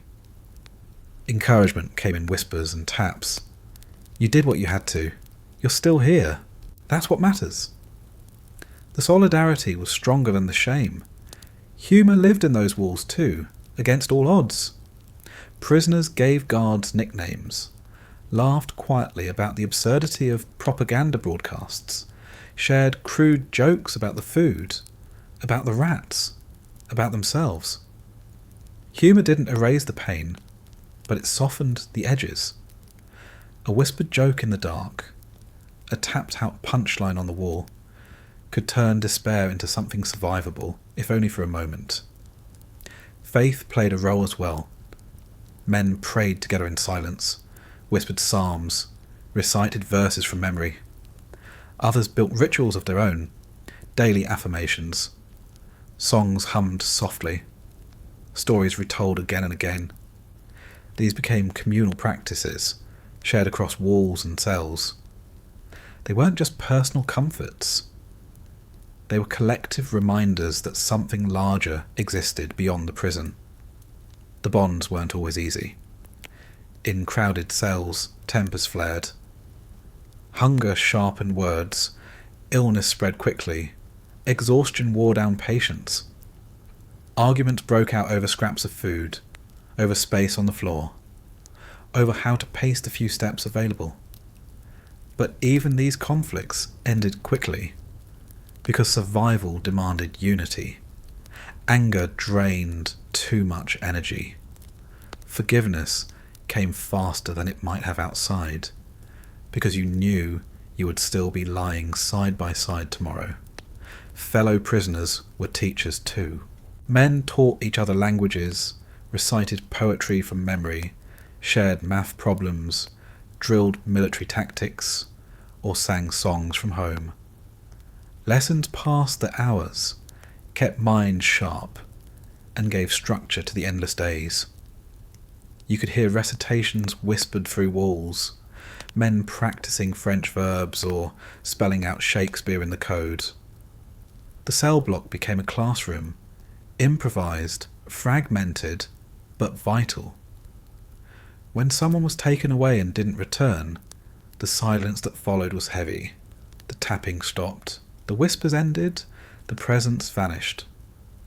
Fellow prisoners mourned quietly, not knowing if he was gone forever or simply moved elsewhere. Hope lingered, but it was fragile. Each absence reminded you of your own fragility, but it also reinforced the bond among those who remained. You carried the missing man in your memory, kept his name alive in whispers, tapped it on the wall as though speaking it kept him present. And when someone returned, thin, battered, but alive, the block came alive too. Taps multiplied, whispers carried words of welcome, scraps of food were shared in celebration. Survival wasn't just individual, it was collective. Every return was proof that endurance was possible, that even the harshest interrogations, the longest silences, could be survived. The code itself became more than communication. It was defiance. Every tap was a refusal to be silenced. Every message proof that the prison hadn't broken the collective will. Guards tried to stamp it out, punishing men caught using it, but it never disappeared. It spread cell by cell, prisoner by prisoner, until it was woven into the very structure of daily life. The Hanoi Hilton wasn't silent, no matter how thick the walls. Fellow prisoners weren't just companions, they were survival itself. Alone, the cell walls pressed too close, the silence grew too loud, the despair too heavy. Together, even separated by stone, men created a network of strength. A whispered prayer, a tapped joke, a shared scrap of rice. These were the threads that held men together. Without them, the walls would have closed in completely. The daily presence of others reminded you that you weren't just enduring for yourself. You were enduring for the man in the next cell, for the men across the hall, for the men who tapped encouragement when your will faltered. You carried each other silently, invisibly, but powerfully. And in a place built to strip everything away, that bond became the one thing the prison couldn't destroy. The walls pressed close, the sounds carried through the corridors, but it was the smells that burrowed into you, clung to you, and never left. Sight could be blurred in the dim light. Hearing could be dulled by exhaustion. Touch could be numbed by cold or heat, but smell was relentless. The prison was built of stone and iron, but its memory lived in the air. Even long after men left it, the smells followed them home, locked into their minds as deeply as the walls had locked their bodies. The first and strongest was the smell of rot. It came from the food, the buckets, the mildew, and from the bodies themselves. Meals slid into your cell already carried an odour. Sour rice that had sat too long. Soup that smelled faintly of decay. The bowls didn't just fill your stomach. They filled the air, coating the cell in a film of grease and staleness. You learned to recognise what meal was coming by scent before you saw it. Cabbage stalks carried a sharp bite. Fish soup gave off a pungent tang that lingered for days. Pumpkin had a sweetness turned sour in the heat. Hunger made you swallow it, but your nose never forgot. The latrine buckets were worse. Metal or wood, rarely emptied, they sat in the corner and grew heavier each hour. The stench seeped through the cell until it became part of the air itself. Sweet, sickly, sharp, overwhelming. Flies swarmed constantly, buzzing around, landing on skin, crawling into food bowls if you weren't careful. Guards emptied the buckets when they chose, sometimes daily, sometimes less. On the long days, the smell was so strong it felt like you were breathing through waste itself, each inhale heavier than the last. Mildew soaked into everything. The stone walls sweated with moisture. The floor collected puddles. The blankets and mats stayed damp no matter the season. That dampness carried its own odour, earthy and sour, like rotting leaves pressed into fabric. Your clothes, already filthy, absorbed it until they reeked of mould. Even your skin took it on, pores clogged with the smell of damp stone and stale air. Washing wasn't enough to remove it. It lived in the walls, and by extension, it lived in you. Bodies carried their own smells, sharpened by hunger and illness.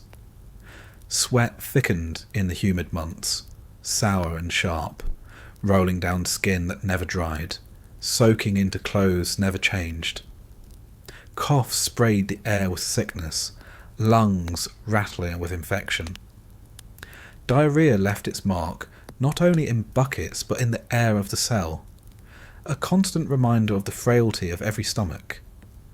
Wounds festered without treatment, flesh turning sour, pus carrying a smell that turned heads away even when no one had the strength to move. Every body became another source of odour, and in cramped spaces you couldn't escape anyone's. Rats added their contribution. Their nests in corners carried the sharp smell of urine, their droppings scattered across the floor, their own bodies pungent when they darted too close. Cockroaches stank of musty decay when crushed underfoot, their bodies smeared into the concrete. The insects themselves carried the stink of rot, drawn by it, feeding on it, spreading it. The entire cell block was alive with that cycle of decay, and your nose couldn't pretend otherwise. The guards smelled different.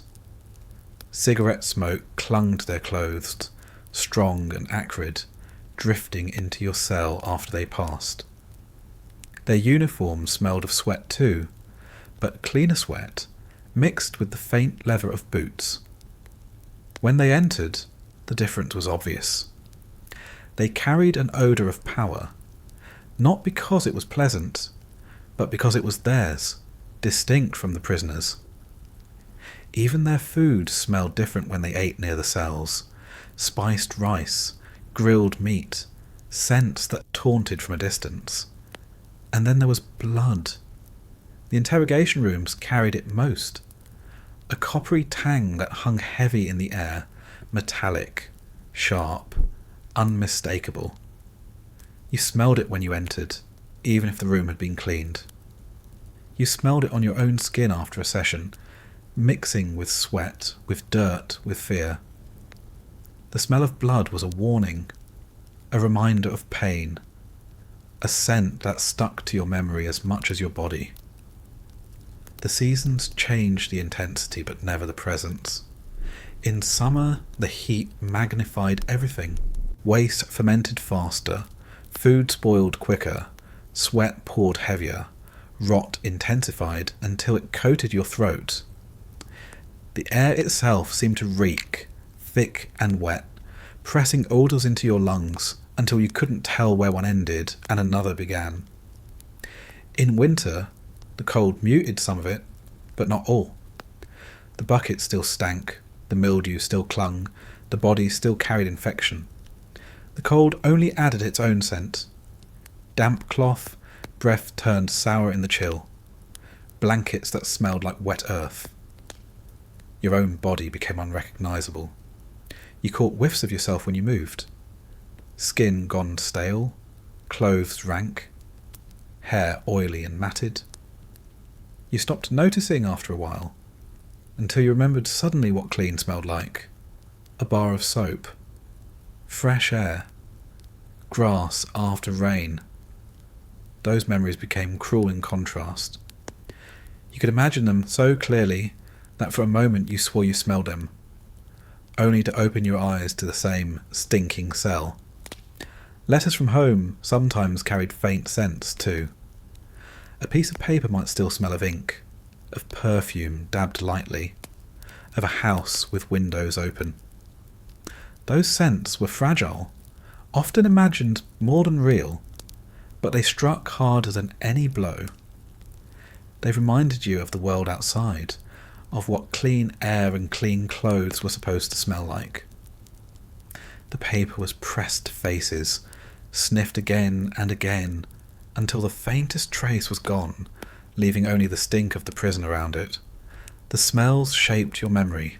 They etched themselves into you in ways you couldn't wash away. Years later, Men who left the prison swore that certain scents brought them back instantly. A whiff of cabbage boiling in a pot, the smell of damp basements, the sharp sting of mildew in old laundry, all of them carried the walls of the Hanoi Hilton with them. The prison lived on not just in scars, not just in nightmares, but in the air they breathed long after. Smell was the sense you couldn't shut out. You could close your eyes, block your ears, ignore the ache in your body, but breathing was unavoidable. Every inhale carried the prison deeper into you, filled your lungs with its reality, left traces that no amount of soap or water could ever fully remove. The smells became part of you, part of the rhythm of every day, part of the memory of survival. And they lingered.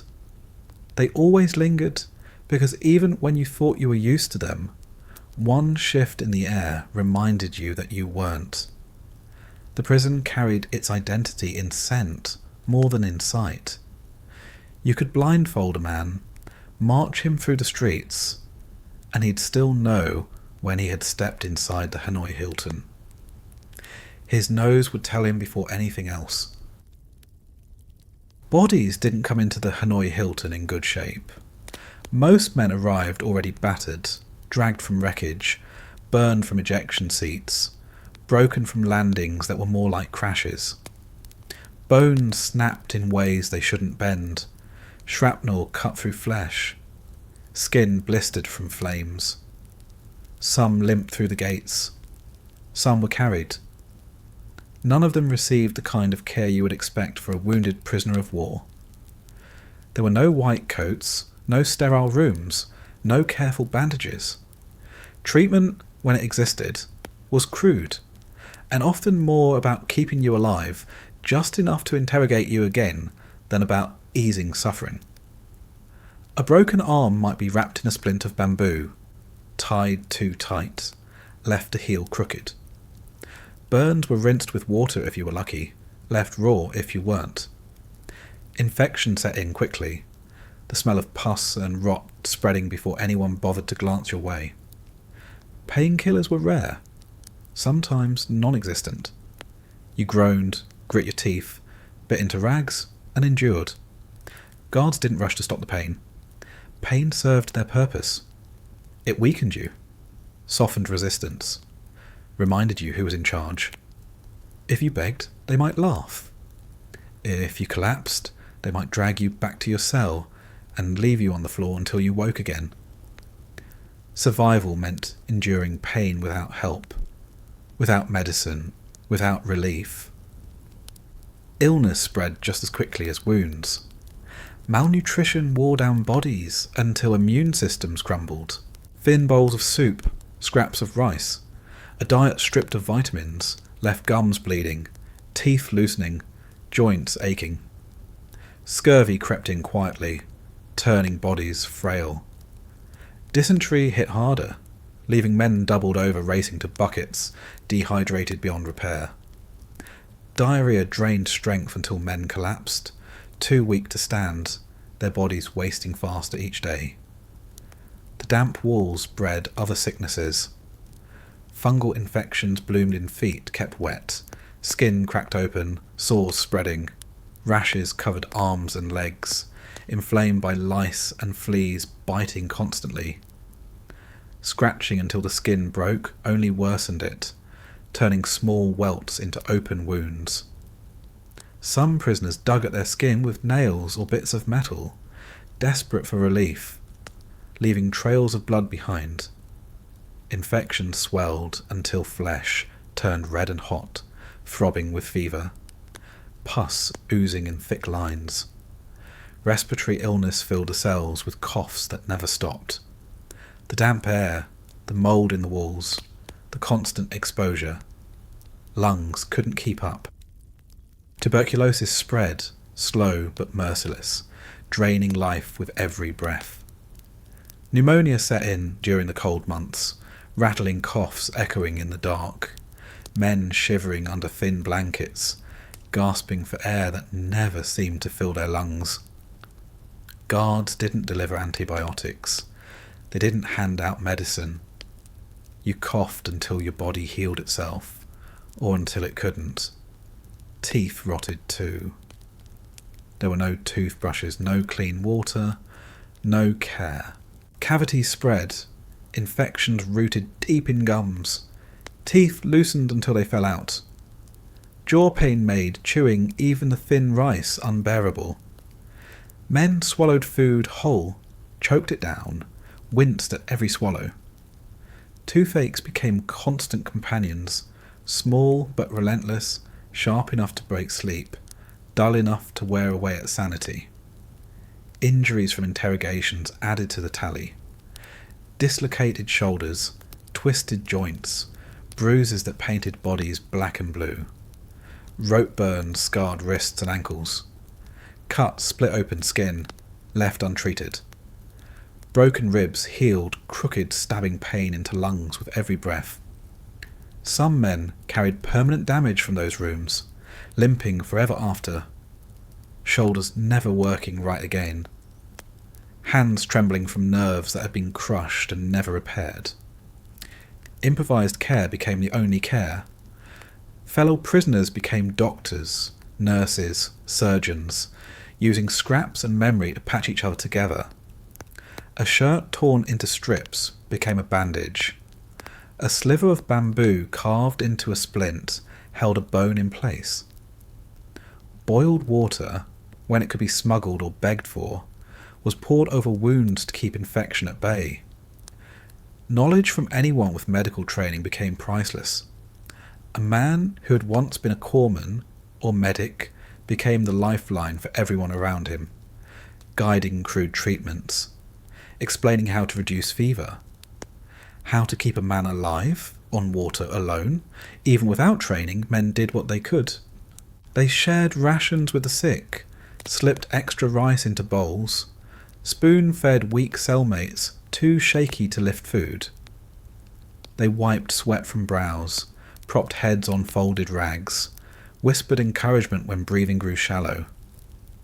They held bodies still during seizures, rubbed backs during coughing fits, carried men to the bucket when they couldn't crawl there themselves. Improvised care wasn't just about medicine. It was about refusing to let anyone suffer alone. Hope became part of treatment too. Words tapped on walls, whispers in the dark, reminders that someone was waiting, someone was listening. Encouragement kept men alive when their bodies faltered. Telling a cellmate to hold on, promising him he wasn't forgotten, promising that he'd be carried through the fever. Those words mattered as much as any splint or bandage. But not every sickness was survivable. Some men wasted away in corners, their breaths growing shallow, their bodies too weak to fight. Fellow prisoners stayed close, held their hands, whispered prayers, promised to tell their families if they ever got out. Death came quietly, without ceremony, without comfort. The body was removed, the cell scrubbed, the smell lingering long after. Life went on in the next cell, but the loss carved deep into the men who remained. The fear of illness was constant. Every cough could be the start of something worse. Every sore could turn septic. Every shiver could mean fever. You watched your own body with suspicion, knowing that even small problems could become death sentences here. There was no safety net, no medicine cabinet, no doctor down the hall. Illness was another form of captivity, one you carried in your own skin. And yet, survival happened. Bodies adapted in strange ways.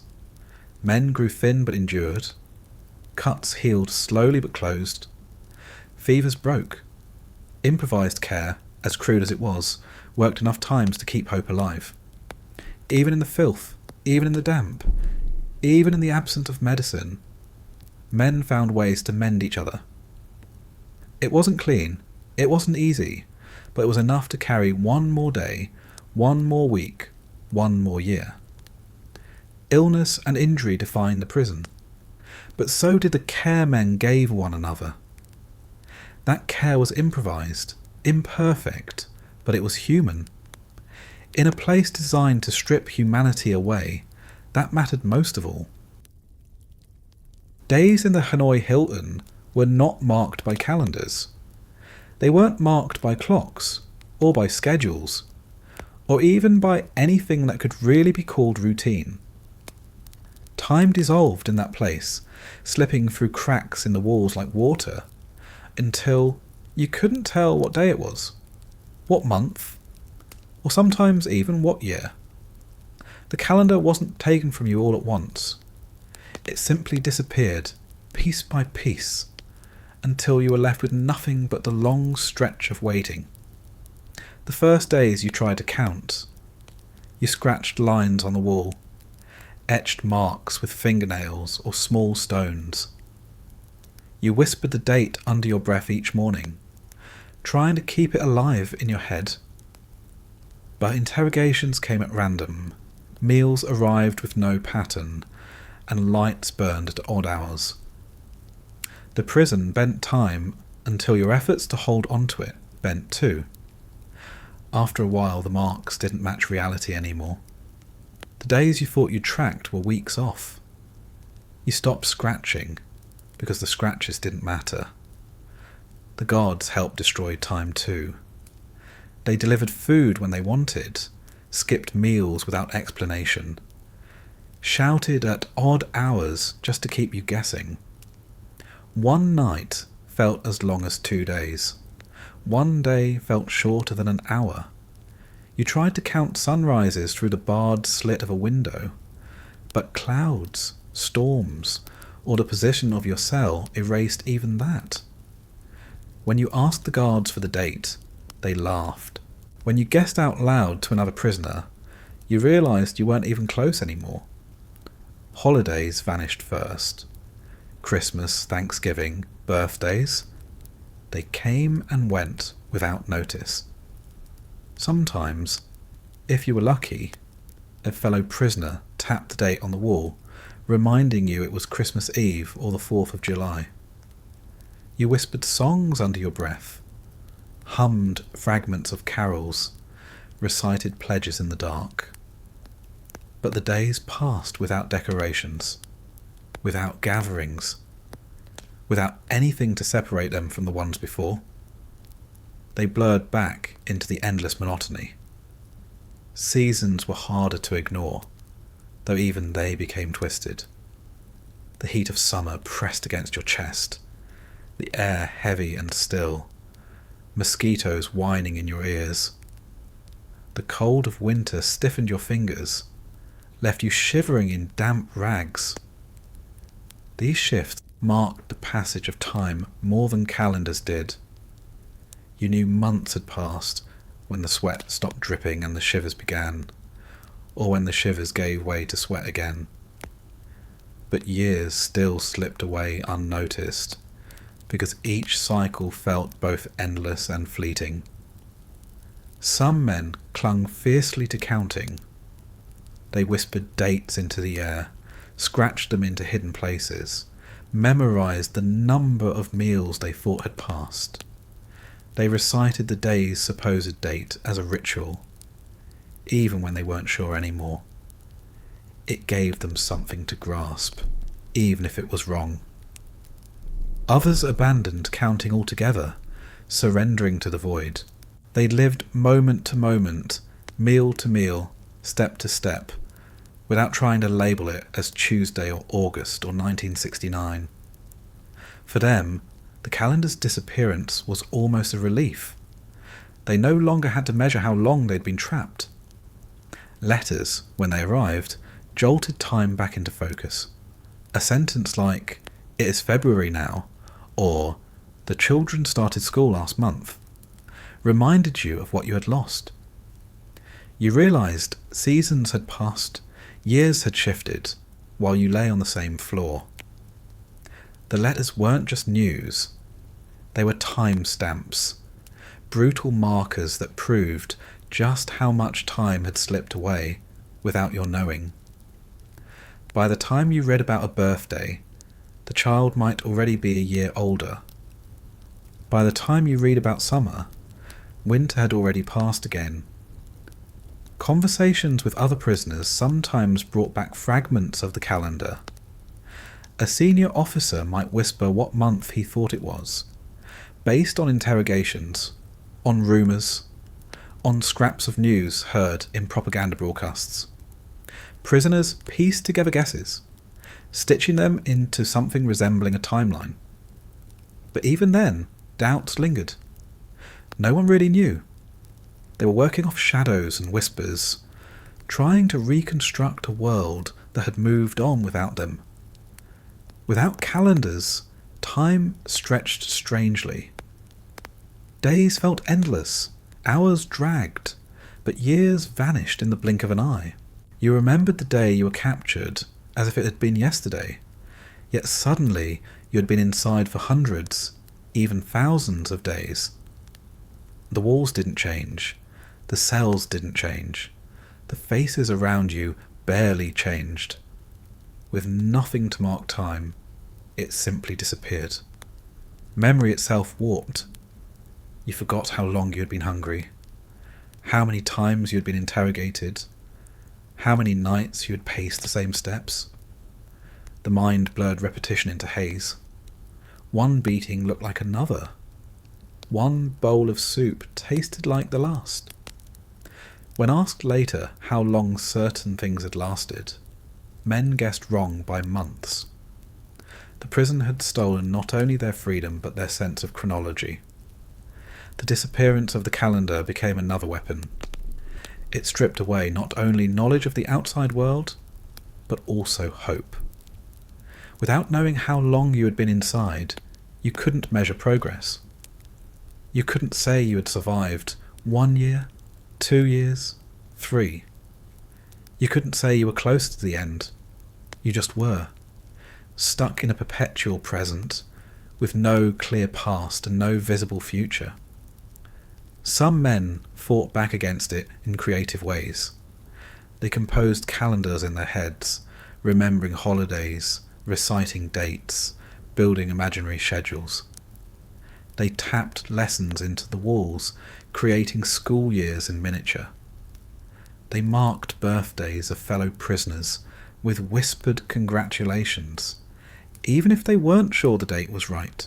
These rituals gave them structure, something to hold onto even as the real calendar slipped away. But the truth remained. The Hanoi Hilton was a place where calendars disappeared. Days turned into weeks, weeks into months, months into years, until you weren't sure who you were in relation to time anymore.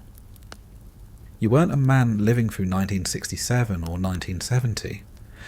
You were just a prisoner, breathing in a box, waiting for keys to rattle, for food to arrive, for interrogations to end. And when release finally came for some, stepping back into a world with calendars was almost disorienting. Seeing a date on a newspaper, hearing the year announced, realising how much time had passed, it hit harder than any blow. Time had been stolen, not only in years but in memory itself. The calendar was gone, and when it returned, it felt foreign. Inside the Hanoi Hilton, the disappearance of the calendar was more than the loss of days. It was the loss of a framework, the slow erasure of the world outside, the theft of a rhythm that once structured life. And in its absence, the only rhythm left was the one dictated by the scrape of keys, the slam of doors, the coughs in the dark, and the endless waiting that filled the void where the calendar used to be. The guards were the constant presence in the Hanoi Hilton. You didn't see them all the time, but you always felt them. Their footsteps echoed in the corridors, their keys rattled on belts, their voices cut through the silence. They were the ones who enforced the rules, though the rules themselves shifted constantly. What was acceptable one day might be forbidden the next. What earned you a nod yesterday could earn you a beating tomorrow. It wasn't order so much as control, and control here meant unpredictability. Some guards were young, barely more than boys, uniforms hanging loose on thin frames. Others were older, hardened, their faces carved by years of conflict. Some were indifferent, performing their duties mechanically, without expression. Others seemed to enjoy the power, their smirks lingering as they barked commands or slammed doors.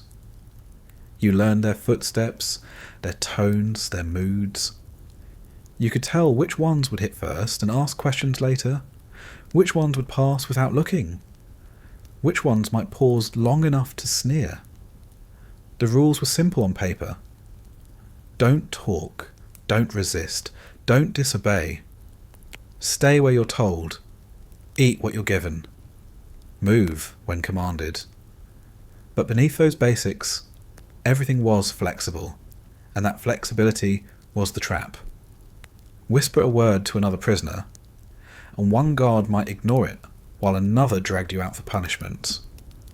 Leave a scrap of food in your bowl, and one day it was nothing, the next it was defiance. The uncertainty was the rule. You were never sure what might set them off, and that was the point. Fear lived in the not knowing. Punishments came without warning. Sometimes they were small, though small in this place still hurt. A slap across the face, a shove into the wall, a boot pressing down on your back as you lay on the floor. Other times, punishment stretched into hours. Forced positions with ropes biting into your arms, standing on swollen feet until you collapsed, kneeling on concrete until your knees screamed. The randomness made them worse. You never knew when the next one was coming, never knew what would spark it. Sometimes the punishment was the absence of something. No food for a day, no water for longer, a blanket taken away in winter, clothes stripped in the cold, a bucket left unemptied until the smell suffocated the cell. Deprivation was a weapon as sharp as any blow. It reminded you that comfort, even at its lowest level, was not yours.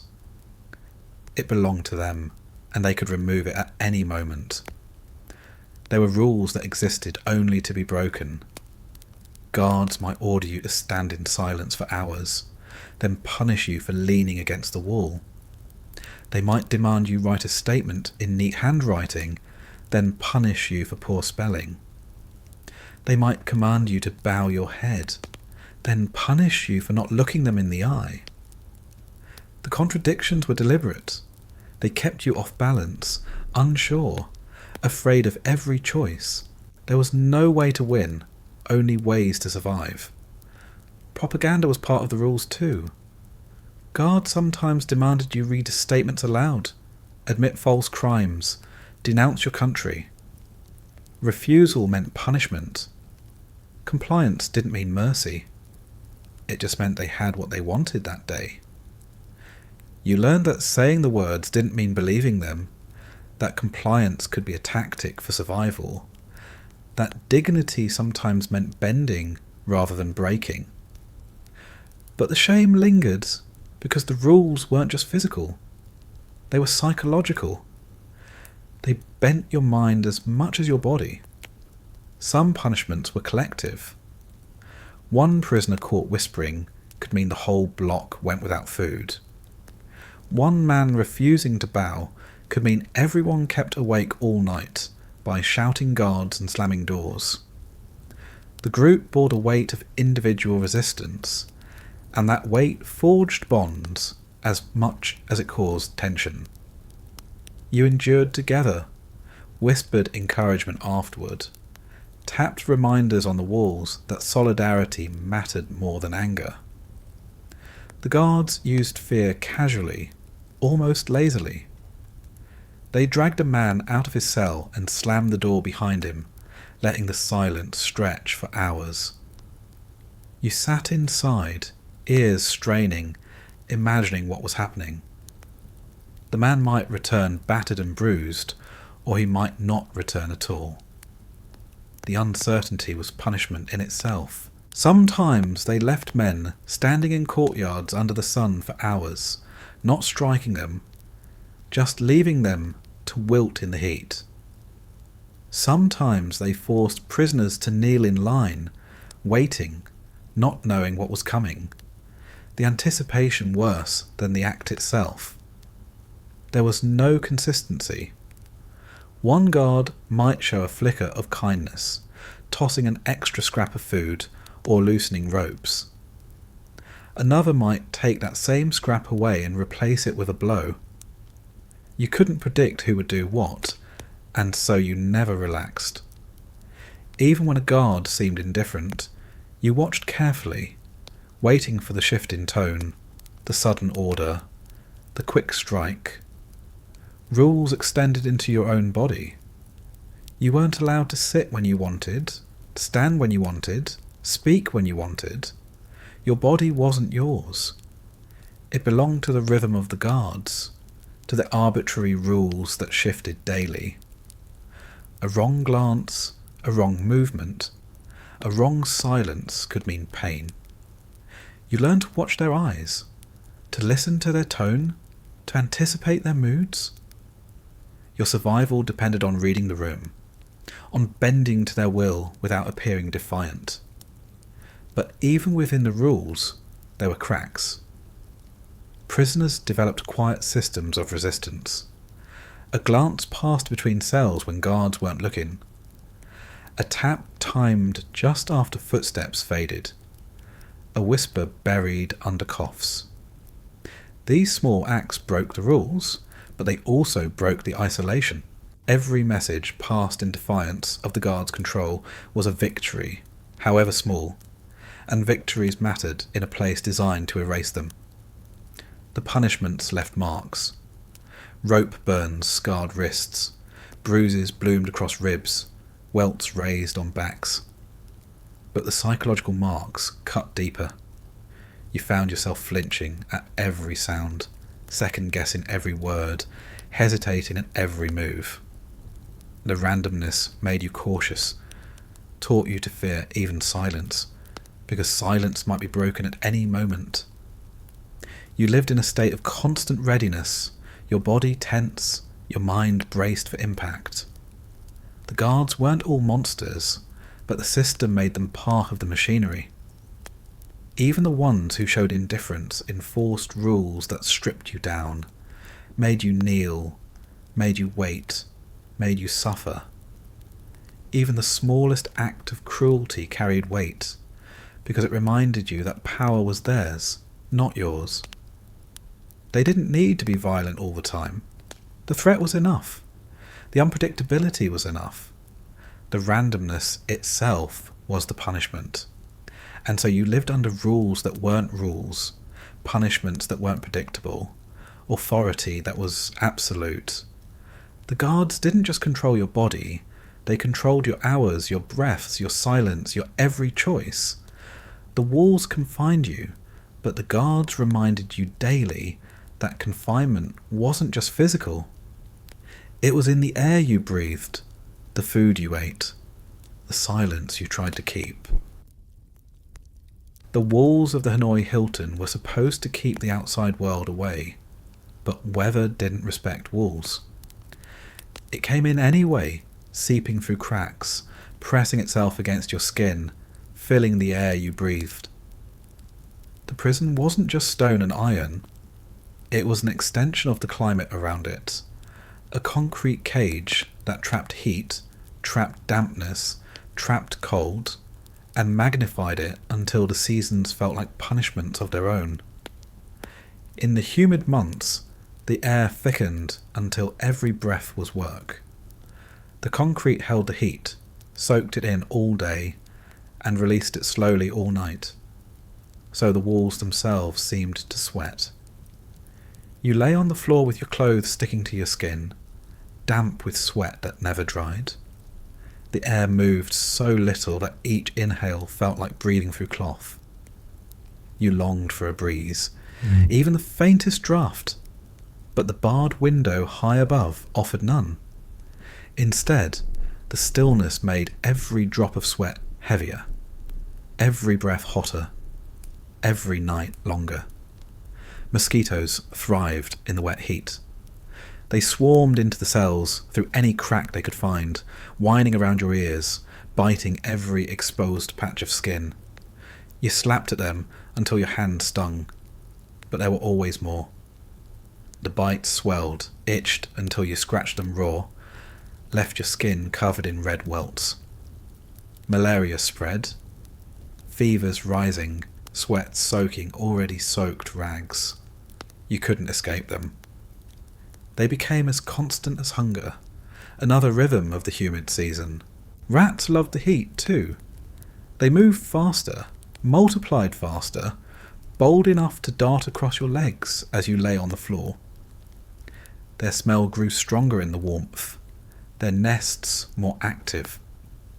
Flies gathered in clouds round the latrine buckets, their buzzing louder than whispers, their bodies covering every surface until the heat turned their presence into something unbearable.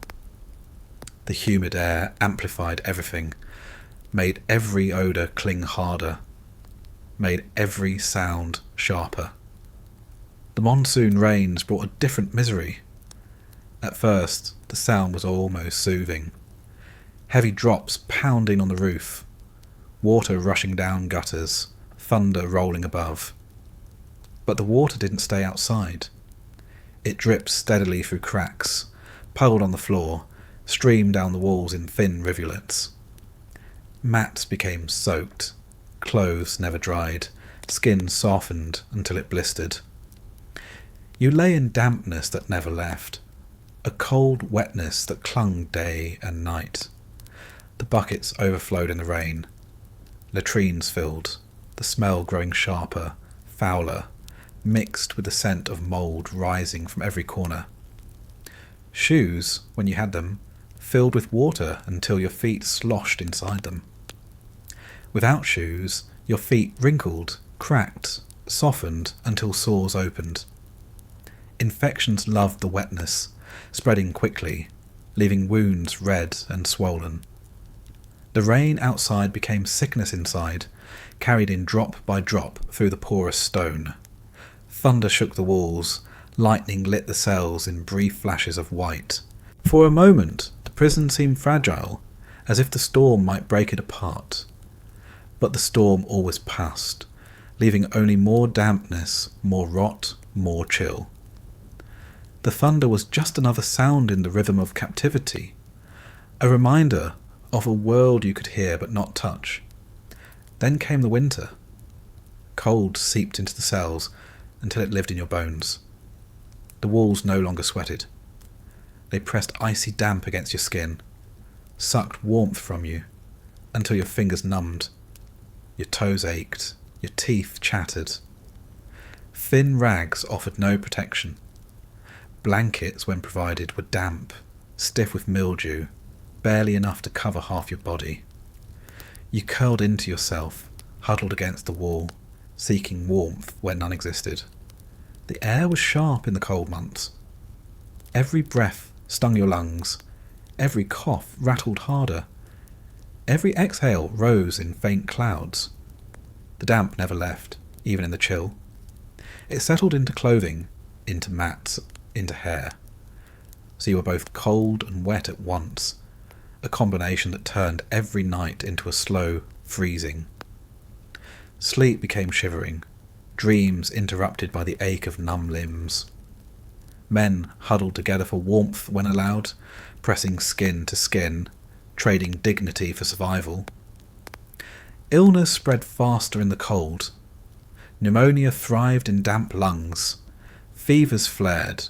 Coughs grew deeper.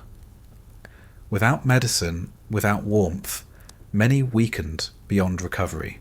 You listened to hacking coughs echo down the corridor, each one sharper, weaker, until the silence that followed said more than words could. The cold wasn't just discomfort. It was danger. It killed as surely as interrogations did, only slower, quieter. Between extremes, There were brief moments that might almost be called relief. The transitions between seasons brought air that felt bearable, days where you could breathe without choking on humidity or gasping from chill. But even those moments were poisoned by memory. You knew the next wave of heat or cold was coming. You could already feel it gathering outside the walls. The brief comfort only reminded you of how little control you had over what was coming next. Inside the prison, weather became part of identity. Men described their years not by calendars, but by seasons. The summer of sweat and mosquitoes. The winter of shivering and coughs. The monsoon when the cell filled with water up to the ankles.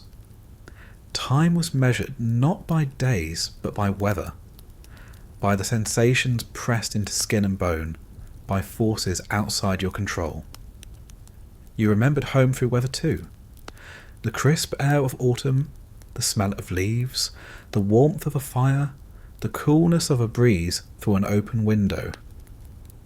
These memories cut sharp against the reality of the prison climate. You longed for simple things. The feel of dry clothes, the sound of wind in trees, the warmth of a blanket that actually worked. Weather outside became memory. Weather inside became survival. The guards didn't shield you from any of it. They rarely suffered as you did. They had thicker clothes, drier quarters, stoves or fans. Sometimes you caught a whiff of wood smoke from their rooms in the cold months. Proof they had warmth while you shivered. Sometimes you smelled the scent of cigarettes carried on breezes they could enjoy while you choked on still air. The contrast sharpened your awareness. Weather wasn't just a natural force. It was another layer of punishment, unevenly distributed, used against you without them lifting a finger. And so the prison didn't just hold you in concrete. It held you in seasons, in cycles of heat and chill, in dampness that never dried, in air that never refreshed. Weather was another warden, one you couldn't fight, one you couldn't predict, one you couldn't escape. It pressed itself against you day after day, carving memory into skin and bone, until you carried it as surely as you carried scars. Resistance in the Hanoi Hilton didn't look like movie heroics. There were no daring escapes through tunnels, no hidden weapons, no dramatic battles against guards. Resistance here was smaller, quieter, more fragile. It wasn't about defeating the prison. It was about refusing to let the prison defeat you. And those refusals came in tiny moments, so small they might have seemed meaningless to anyone outside, but inside they were everything. The first kind of resistance was silence. Guards demanded answers, demanded confessions, demanded cooperation. You had been trained to give them nothing but your name, your rank, and your serial number. For many, that training became a mantra, repeated like a prayer. Name, rank, serial number. Over and over, refusing to go further, was resistance, even when your body screamed in pain, even when your will faltered. Sometimes you broke, sometimes you didn't. But each time you kept your silence, even for an hour, it was a victory. There were times when silence wasn't enough. So men found other ways. They lied. Not big lies, not elaborate fictions. Just enough to muddy the water. When pressed for information, they gave false numbers, false names, false details that led nowhere. They created confusion, wasted time, slowed the interrogator's momentum. It wasn't about outsmarting them entirely. It was about giving them something that looked like compliance, while still holding on to the truth. That sliver of control mattered.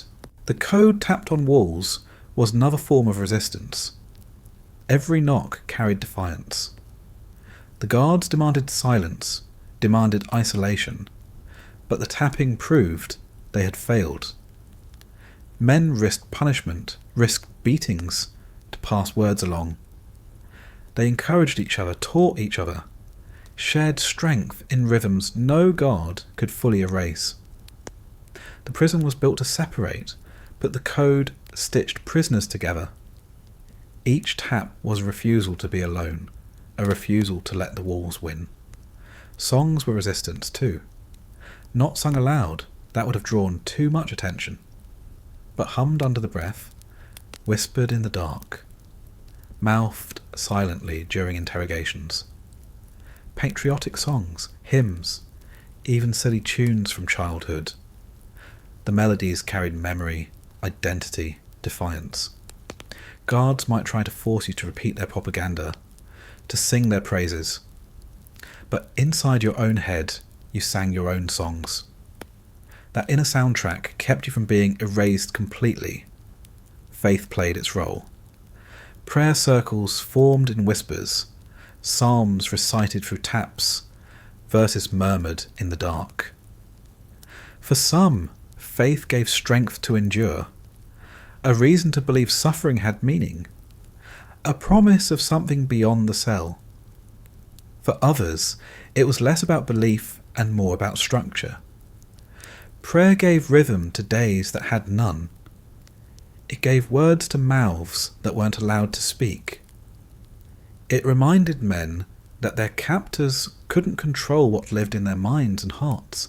Humour, crude as it often was one of the strongest resistances.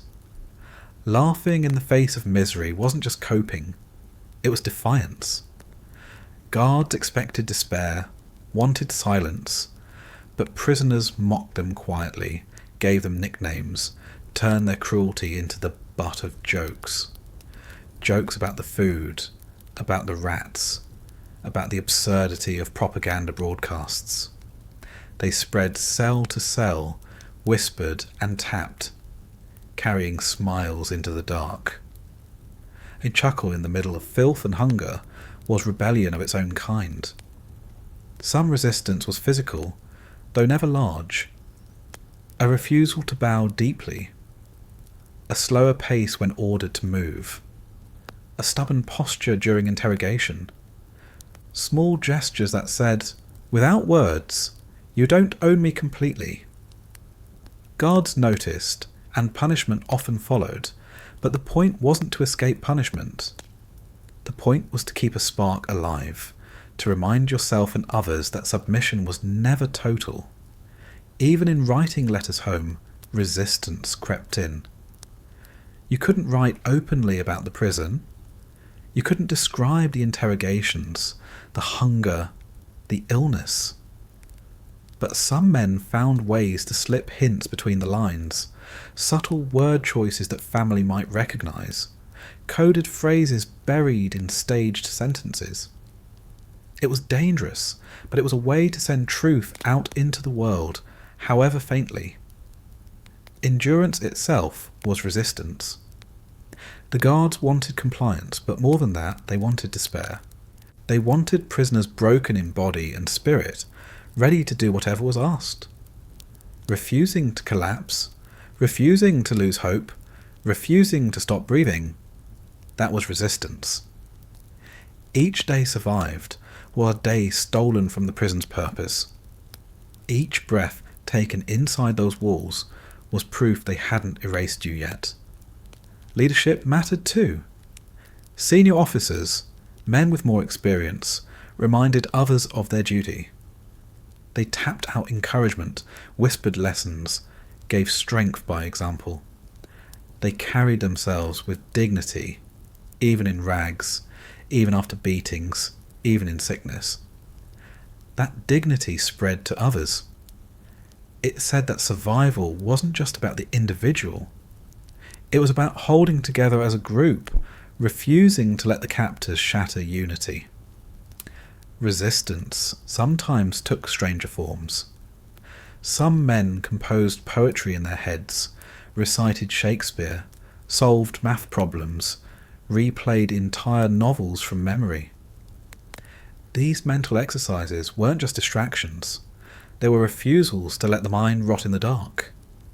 They kept intelligence alive, creativity alive, identity alive. Guards could cage the body, but not the imagination. Reciting a sonnet silently was as much resistance as a clenched fist. Acts of kindness were resistance too. Sharing scraps of food, holding a feverish man upright, whispering encouragement in the dark. The prison tried to turn men into isolated, desperate creatures. Helping each other was rebellion against that design. It said that humanity still existed, even in filth, even in hunger, even under threat. Guards couldn't stamp it out completely. Each shared moment was defiance against their purpose. Sometimes resistance came in dreams. Dreaming of home, of food, of laughter, of freedom, and refusing to let those dreams die when you woke. Holding on to the vision of a life beyond the walls was its own rebellion. It said you still believed in something better, still remembered what freedom felt like, still intended to see it again. Despair would have been easier, but hope was the harder, braver choice. Of course, resistance wasn't always successful. Men broke, signed papers, spoke words they regretted, bowed deeper than they wanted. But even then, resistance wasn't gone. It came back in the next silence, the next whispered prayer, the next tapped joke. Resistance wasn't a single act. It was persistence, returning again and again, no matter how many times the prison tried to crush it. And it mattered. Those small moments kept the prisoners alive, in ways food and water couldn't. They reminded each man that he was still himself, still connected to others, still part of something beyond the prison walls. Resistance didn't topple the guards or dismantle the prison, but it dismantled despair. And in a place like the Hanoi Hilton, that was victory enough. For months, even years, the prison was all you knew. The walls, the guards, the sounds, the hunger, the sameness of days that blurred together until the calendar itself dissolved. And then, once in a long while, the outside world appeared. Not freedom, not escape, but visitors, journalists, inspectors, delegations, men and women escorted through the prison to see what the captors wanted them to see. Those visits were strange, surreal interruptions, like flashes of colour against a background that had been grey for so long you had forgotten other colours existed. You usually knew something was coming before it happened. The guards grew more attentive, suddenly concerned with appearances. Cells were swept, filth scrubbed away just enough to dull the smell. Prisoners were pulled from solitary, pushed into groups to make the place look less cruel. The rags you had worn for months were swapped for cleaner ones. Uniforms with buttons still attached. Fabric not yet rotted. A razor might even appear, the sharp scrape across your face as disorienting as any interrogation. The sudden effort at grooming was never for your comfort. It was for the show. Food arrived in larger portions those days. Bowls filled higher. Scraps of meat floating in broth. Even bits of fruit or bread that hadn't been mouldy. You ate with suspicion because you knew this wasn't generosity. It was theatre. The guards wanted your face fuller, your eyes brighter, your body steadier when the visitors looked in. They wanted you to look healthy enough to confirm their story, their version of the prison. You ate anyway, because food was food, and hunger didn't care why it came. Then came the rehearsals. Guards barked instructions, told you what to say and what not to say. You were healthy. You were well fed. You were treated fairly. You repeated the lines until they were memorized, not because you believed them, but because you knew the punishment for saying otherwise. They warned you what would happen if you spoke out of turn, if you slipped even one word of truth. Some prisoners tested the limits, tried to slip small signals into their answers, subtle gestures, hints of the reality. Others stuck to the script, voices flat, eyes down. Everyone weighed the risks differently. When the visitors finally arrived, you didn't know where to look. They came in clean clothes, with notebooks, with cameras, escorted by guards who smiled as though nothing was wrong. Their voices were calm, polite, almost casual. They asked questions, some rehearsed, some not. The guards hovered close, ears sharp, eyes sharper. You answered carefully, trying to balance survival with dignity. Every word felt like a tightrope walk. The visitors looked at you with eyes you couldn't read. Some seemed convinced by the show, nodding as the guard spoke, jotting notes as though this was just another assignment. Others looked deeper, their eyes flickering as if they sensed the performance, sensed the strain in your voice, the stiffness in your posture. You wanted to grab them, shake them, shout the truth into their faces. But you didn't. You couldn't. The guards were right there. Sometimes you tried signals instead. A blink pattern, a coded gesture, a phrase that sounded innocent but carried hidden meaning. A reference to a book or a number that hinted at something more. You hoped someone would notice, would understand, would carry the truth outside. Sometimes they did, sometimes they didn't. You never knew if the hints had worked or if they had vanished into the noise of the show. The strangest part was hearing voices from the outside world at all. Accents different from the guards, words that didn't belong to the prison. It reminded you how far you were from home, how wide the gap had grown between your reality and theirs. They smelled different too. Soap, tobacco, perfume, food carried on their clothes. Even those faint scents stabbed at you, reminders of a life beyond concrete and rot. After the visitors left, the masks fell away. The cleaner clothes were taken back, the better food disappeared, the cells returned to filth. Guards grew harsher, punishing anyone they thought had strayed too close to honesty, too close to defiance. The brief glimpse of the outside world came at a cost. But even through the punishment, the memory lingered. For a moment, the prison had been pierced. Someone else had seen you, heard you, however imperfectly. That mattered more than the pain that followed. The Red Cross visits were especially strange. They were supposed to guarantee humane treatment, to inspect conditions, to report to the world. But the guards controlled what they saw, what they heard. You were lined up, fed, clothed, told to smile. The inspectors asked questions, but never without guards hovering nearby. The answers were limited, the truth stifled. Some inspectors seemed aware, their eyes heavy, their questions pointed in ways that suggested they knew they weren't hearing the whole story. Others seemed content to take notes, shake hands and leave. You never knew what they carried back with them, what they told the world, what was believed. Even more surreal were the times when journalists or cameras arrived. The guards staged everything.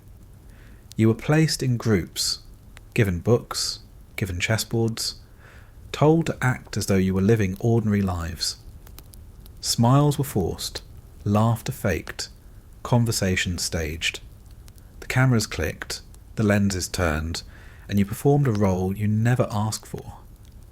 Later, you imagined those photos appearing in newspapers, showing the world a version of the Hanoi Hilton that bore no resemblance to the truth.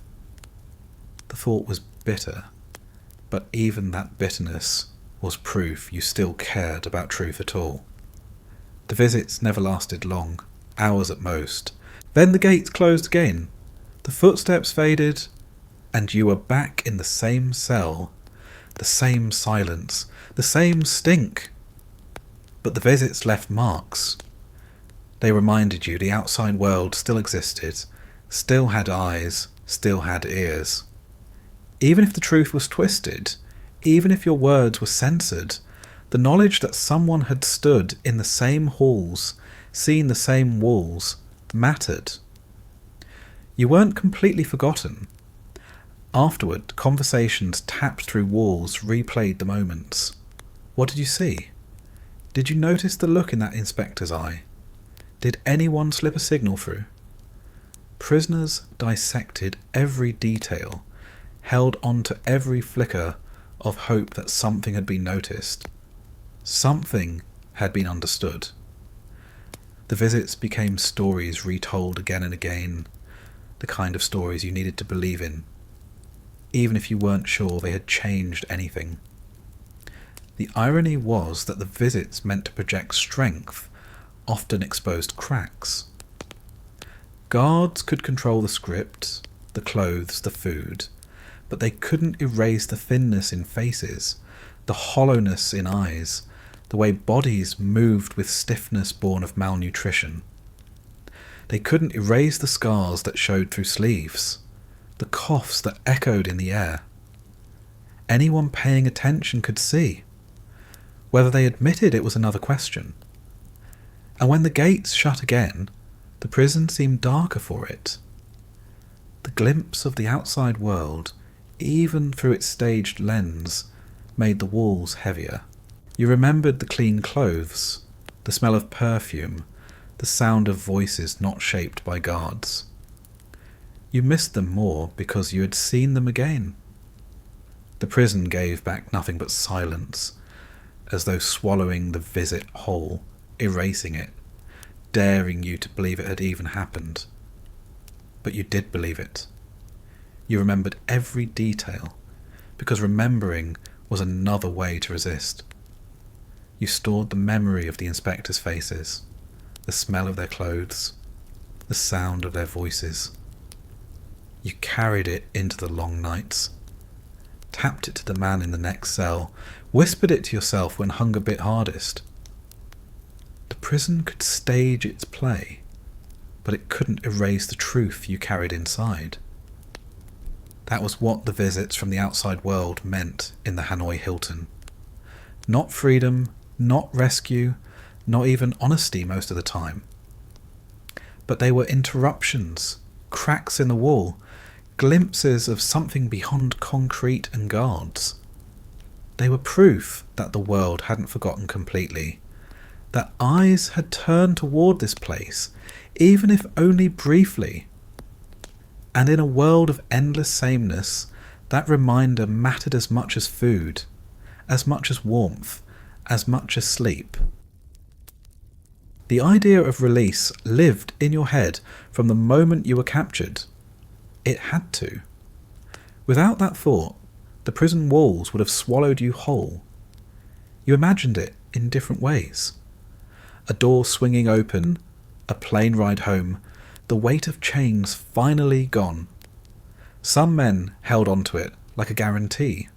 Others treated it like a fragile dream, too dangerous to believe in fully. But the truth was, release was never guaranteed. And when it came, it was often years later, after so much had already been taken that the word itself felt hollow. The process didn't happen suddenly. You didn't just wake one morning to find the gates unlocked. It unfolded slowly through whispers, through signals, through guards behaving differently. Rumours filtered down the corridors, tapped from cell to cell. Talks were happening. Deals were being made. Something was changing. Prisoners didn't know what to believe. Hopes had been raised before, only to collapse into disappointment. You told yourself not to think about it too much, but you did anyway. You couldn't help it. For some men, release came too late because their bodies had already failed. Malnutrition, illness, untreated wounds. They had carried those burdens for years, and when the time finally came to leave, they didn't have the strength to make it out. Some died weeks before release, their names never added to the official lists, their families waiting at home for men who would never walk off a plane. For others, release meant stepping out alive, but carrying scars so deep they never truly healed. Broken bones that had never been set properly, lungs scarred from years of damp air, infections that had eaten away at flesh and bone. They returned to the world outside, but the prison never left their bodies. When the official releases finally began, they came in groups. Men were pulled from cells, marched out into the sunlight, loaded into vehicles. The air outside the gates felt strange, almost unreal. After years of breathing the stench of mildew and waste, the air smelled sharp, clean, overwhelming. It made some men dizzy. The sky seemed too wide, the light too bright. Even with shackles still around wrists or ankles, the sense of something shifting was undeniable. The release was as much about spectacle as mercy. Cameras were often present, recording lines of prisoners walking stiffly into daylight. The guards who had beaten you, starved you, broken you now played hosts, presenting you to the world as though you had been treated with care all along. They wanted propaganda, proof that they had followed rules, that you were being returned in good condition. The irony cut sharp, but you didn't waste energy on it. You were focused on standing, on walking, on holding your head high even when your body threatened to collapse. The flights out were surreal. Men boarded planes in clothes that still smelled of prison, bodies thin, faces hollow. They were offered food, real food, for the first time in years. Some ate cautiously, stomachs too shrunken to handle large portions. Others devoured it, only to be sick minutes later. Tears came as easily as laughter. The reality of leaving took time to sink in. For many, the first hours on the plane were spent in silence, staring at hands, at faces, at anything that confirmed this wasn't another dream. But the joy of release was complicated. Families had waited sometimes for nearly a decade. Children had grown up in the meantime. Wives had lived alone. Parents had aged. Some reunions were joyful, filled with tears and embraces that seemed endless. Others were strained, filled with the weight of years apart, of losses that couldn't be undone. For the men who returned, release meant freedom, but also disorientation. The world had changed while they were locked away. Technology, politics, even the simple rhythms of daily life were different. They stepped into a country they had left behind years earlier, and in some ways it felt foreign. And then there were the men for whom release never came at all. They died in cells, buried in unmarked graves, their names carried home only by fellow prisoners who survived. Families were left with questions, with years of not knowing, with official letters that came too late. For them, the Hanoi Hilton remained a place of unfinished stories, where release was promised but never delivered. Even for those who made it out, the prison followed them. Nightmares carried the sounds of keys, the smells of buckets, the weight of ropes. Crowds felt suffocating after years of confinement.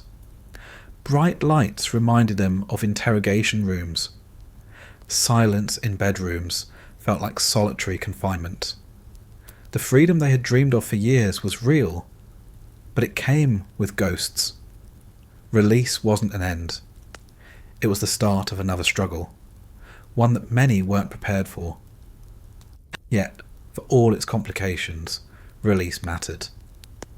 Stepping out of the gates, boarding those planes, walking onto runways where flags waved and crowds cheered.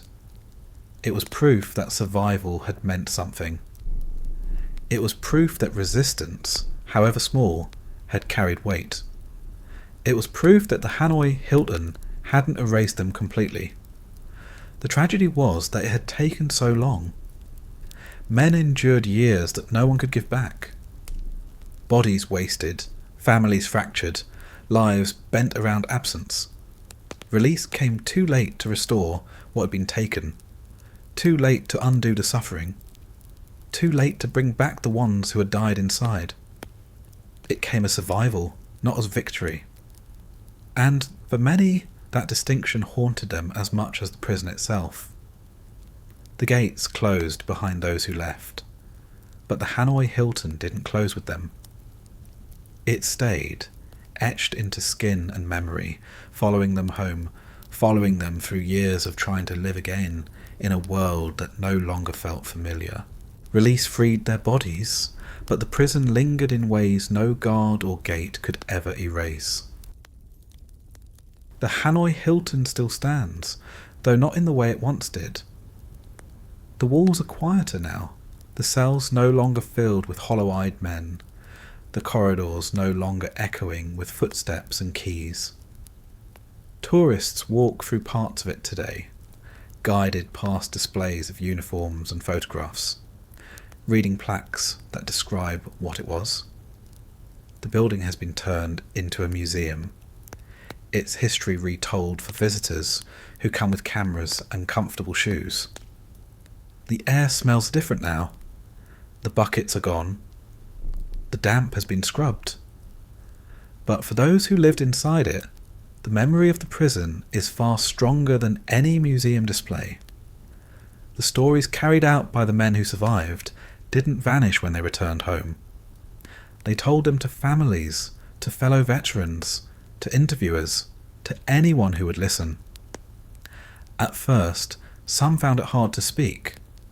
The memories were too close, too raw, too tangled in shame and guilt and anger. Others spoke quickly, urgently, desperate to put the truth into words before time dulled it.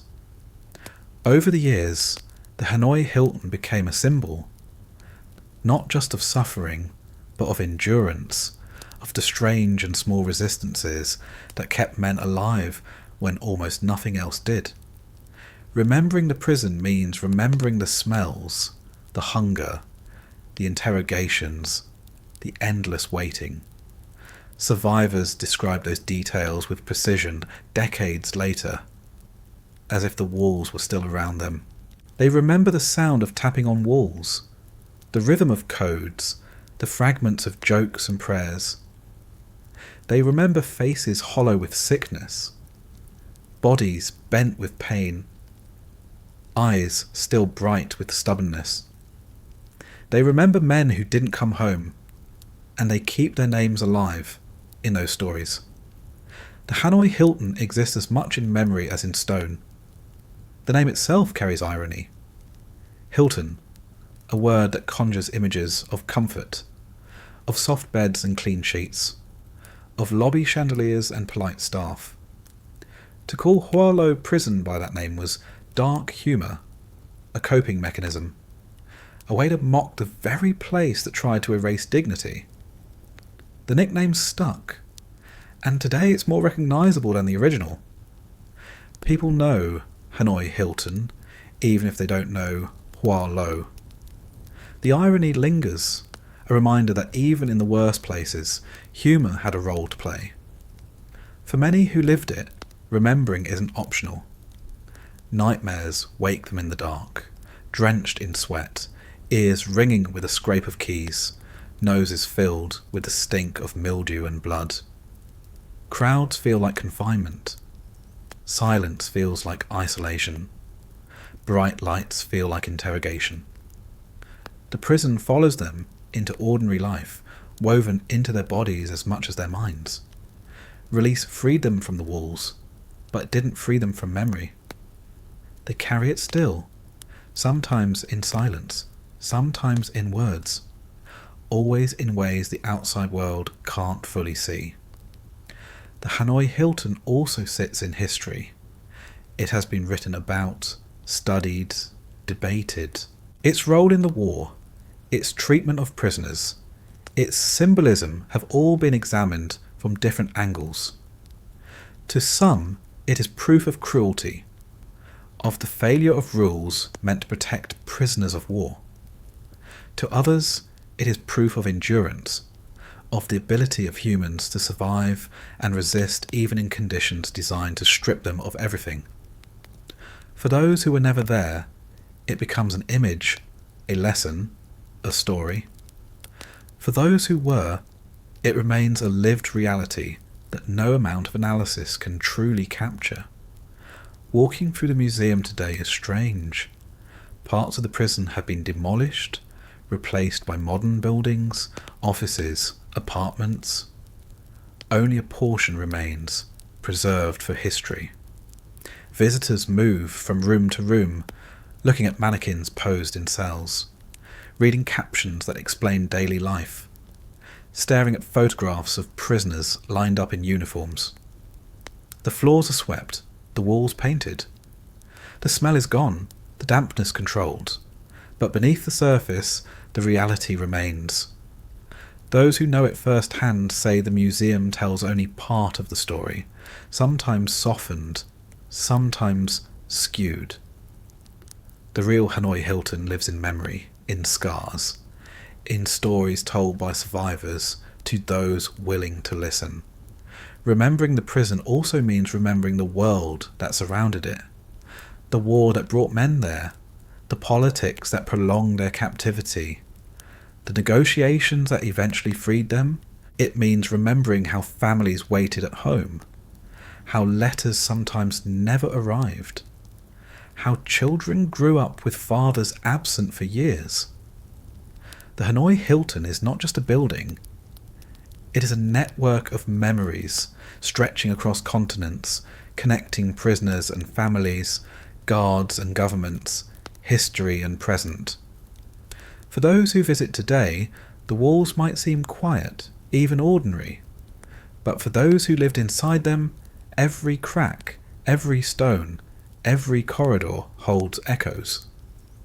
The museum doesn't smell like rot anymore, but the men who return there say they smell it anyway, carried in memory.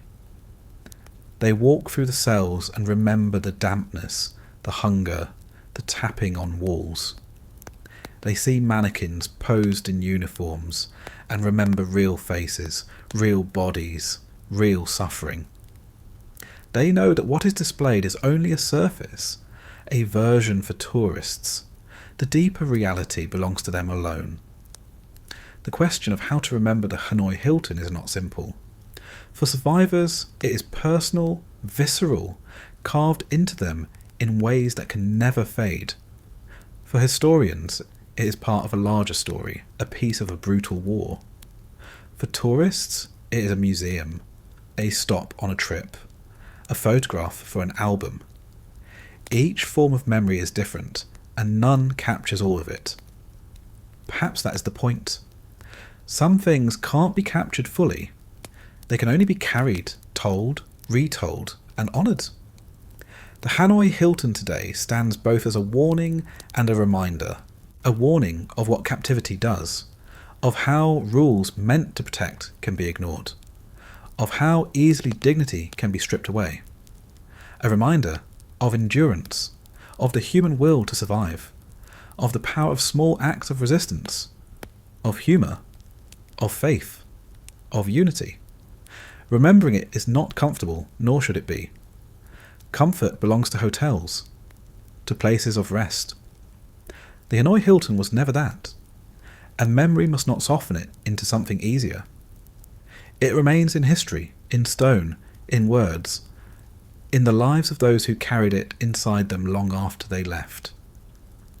Remembering it means holding on to the truth, however unpleasant, however heavy.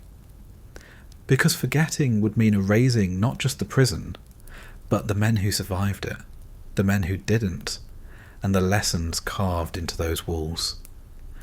The Hanoi Hilton is quieter now, but memory keeps it alive, and memory ensures it will never disappear completely. So that's the Hanoi Hilton. Not a hotel, not a place of comfort, not even just a prison in the ordinary sense. It was something harsher, something heavier, something that pressed itself into the bones and the memory of every man who passed through its gates. The walls still stand in part, the museum displays its version, and history writes its accounts. But the real stories linger in the people who carried them home, in the scars and in the silences. It's strange to think of people moving through it today with cameras in hand, stopping to look at plaques, filing in and out in neat lines, maybe buying souvenirs afterward. For those visitors, it's a stop on a trip, something to check off a list. For the men who lived it, it was years of their lives, measured not by days, but by hunger, by taps on walls, by interrogations, by waiting. Those two versions exist side by side now, and maybe they always will. If there's one thing the Hanoi Hilton shows, it's that survival doesn't always look like strength in the way we usually picture it. Sometimes it's just pacing the same few steps every day, tapping a joke through a wall, humming a song under your breath, holding on to a memory of home. Small things that didn't seem heroic at the time, but in the end, they were the things that kept men alive. And now, with the prison quiet, with its walls holding only echoes, the stories remain. They're heavy, but they're worth remembering, even in this calm space, even in this quiet moment before sleep. Because places like that remind us what people can endure, and how even in the darkest corners, humanity can still find a way to survive. So settle back now. Let the heaviness of the story fade into the background, and let yourself rest. The walls are quiet, the keys don't rattle, the doors don't slam. Just stillness now. You've carried the weight of the story, and now you can let it go.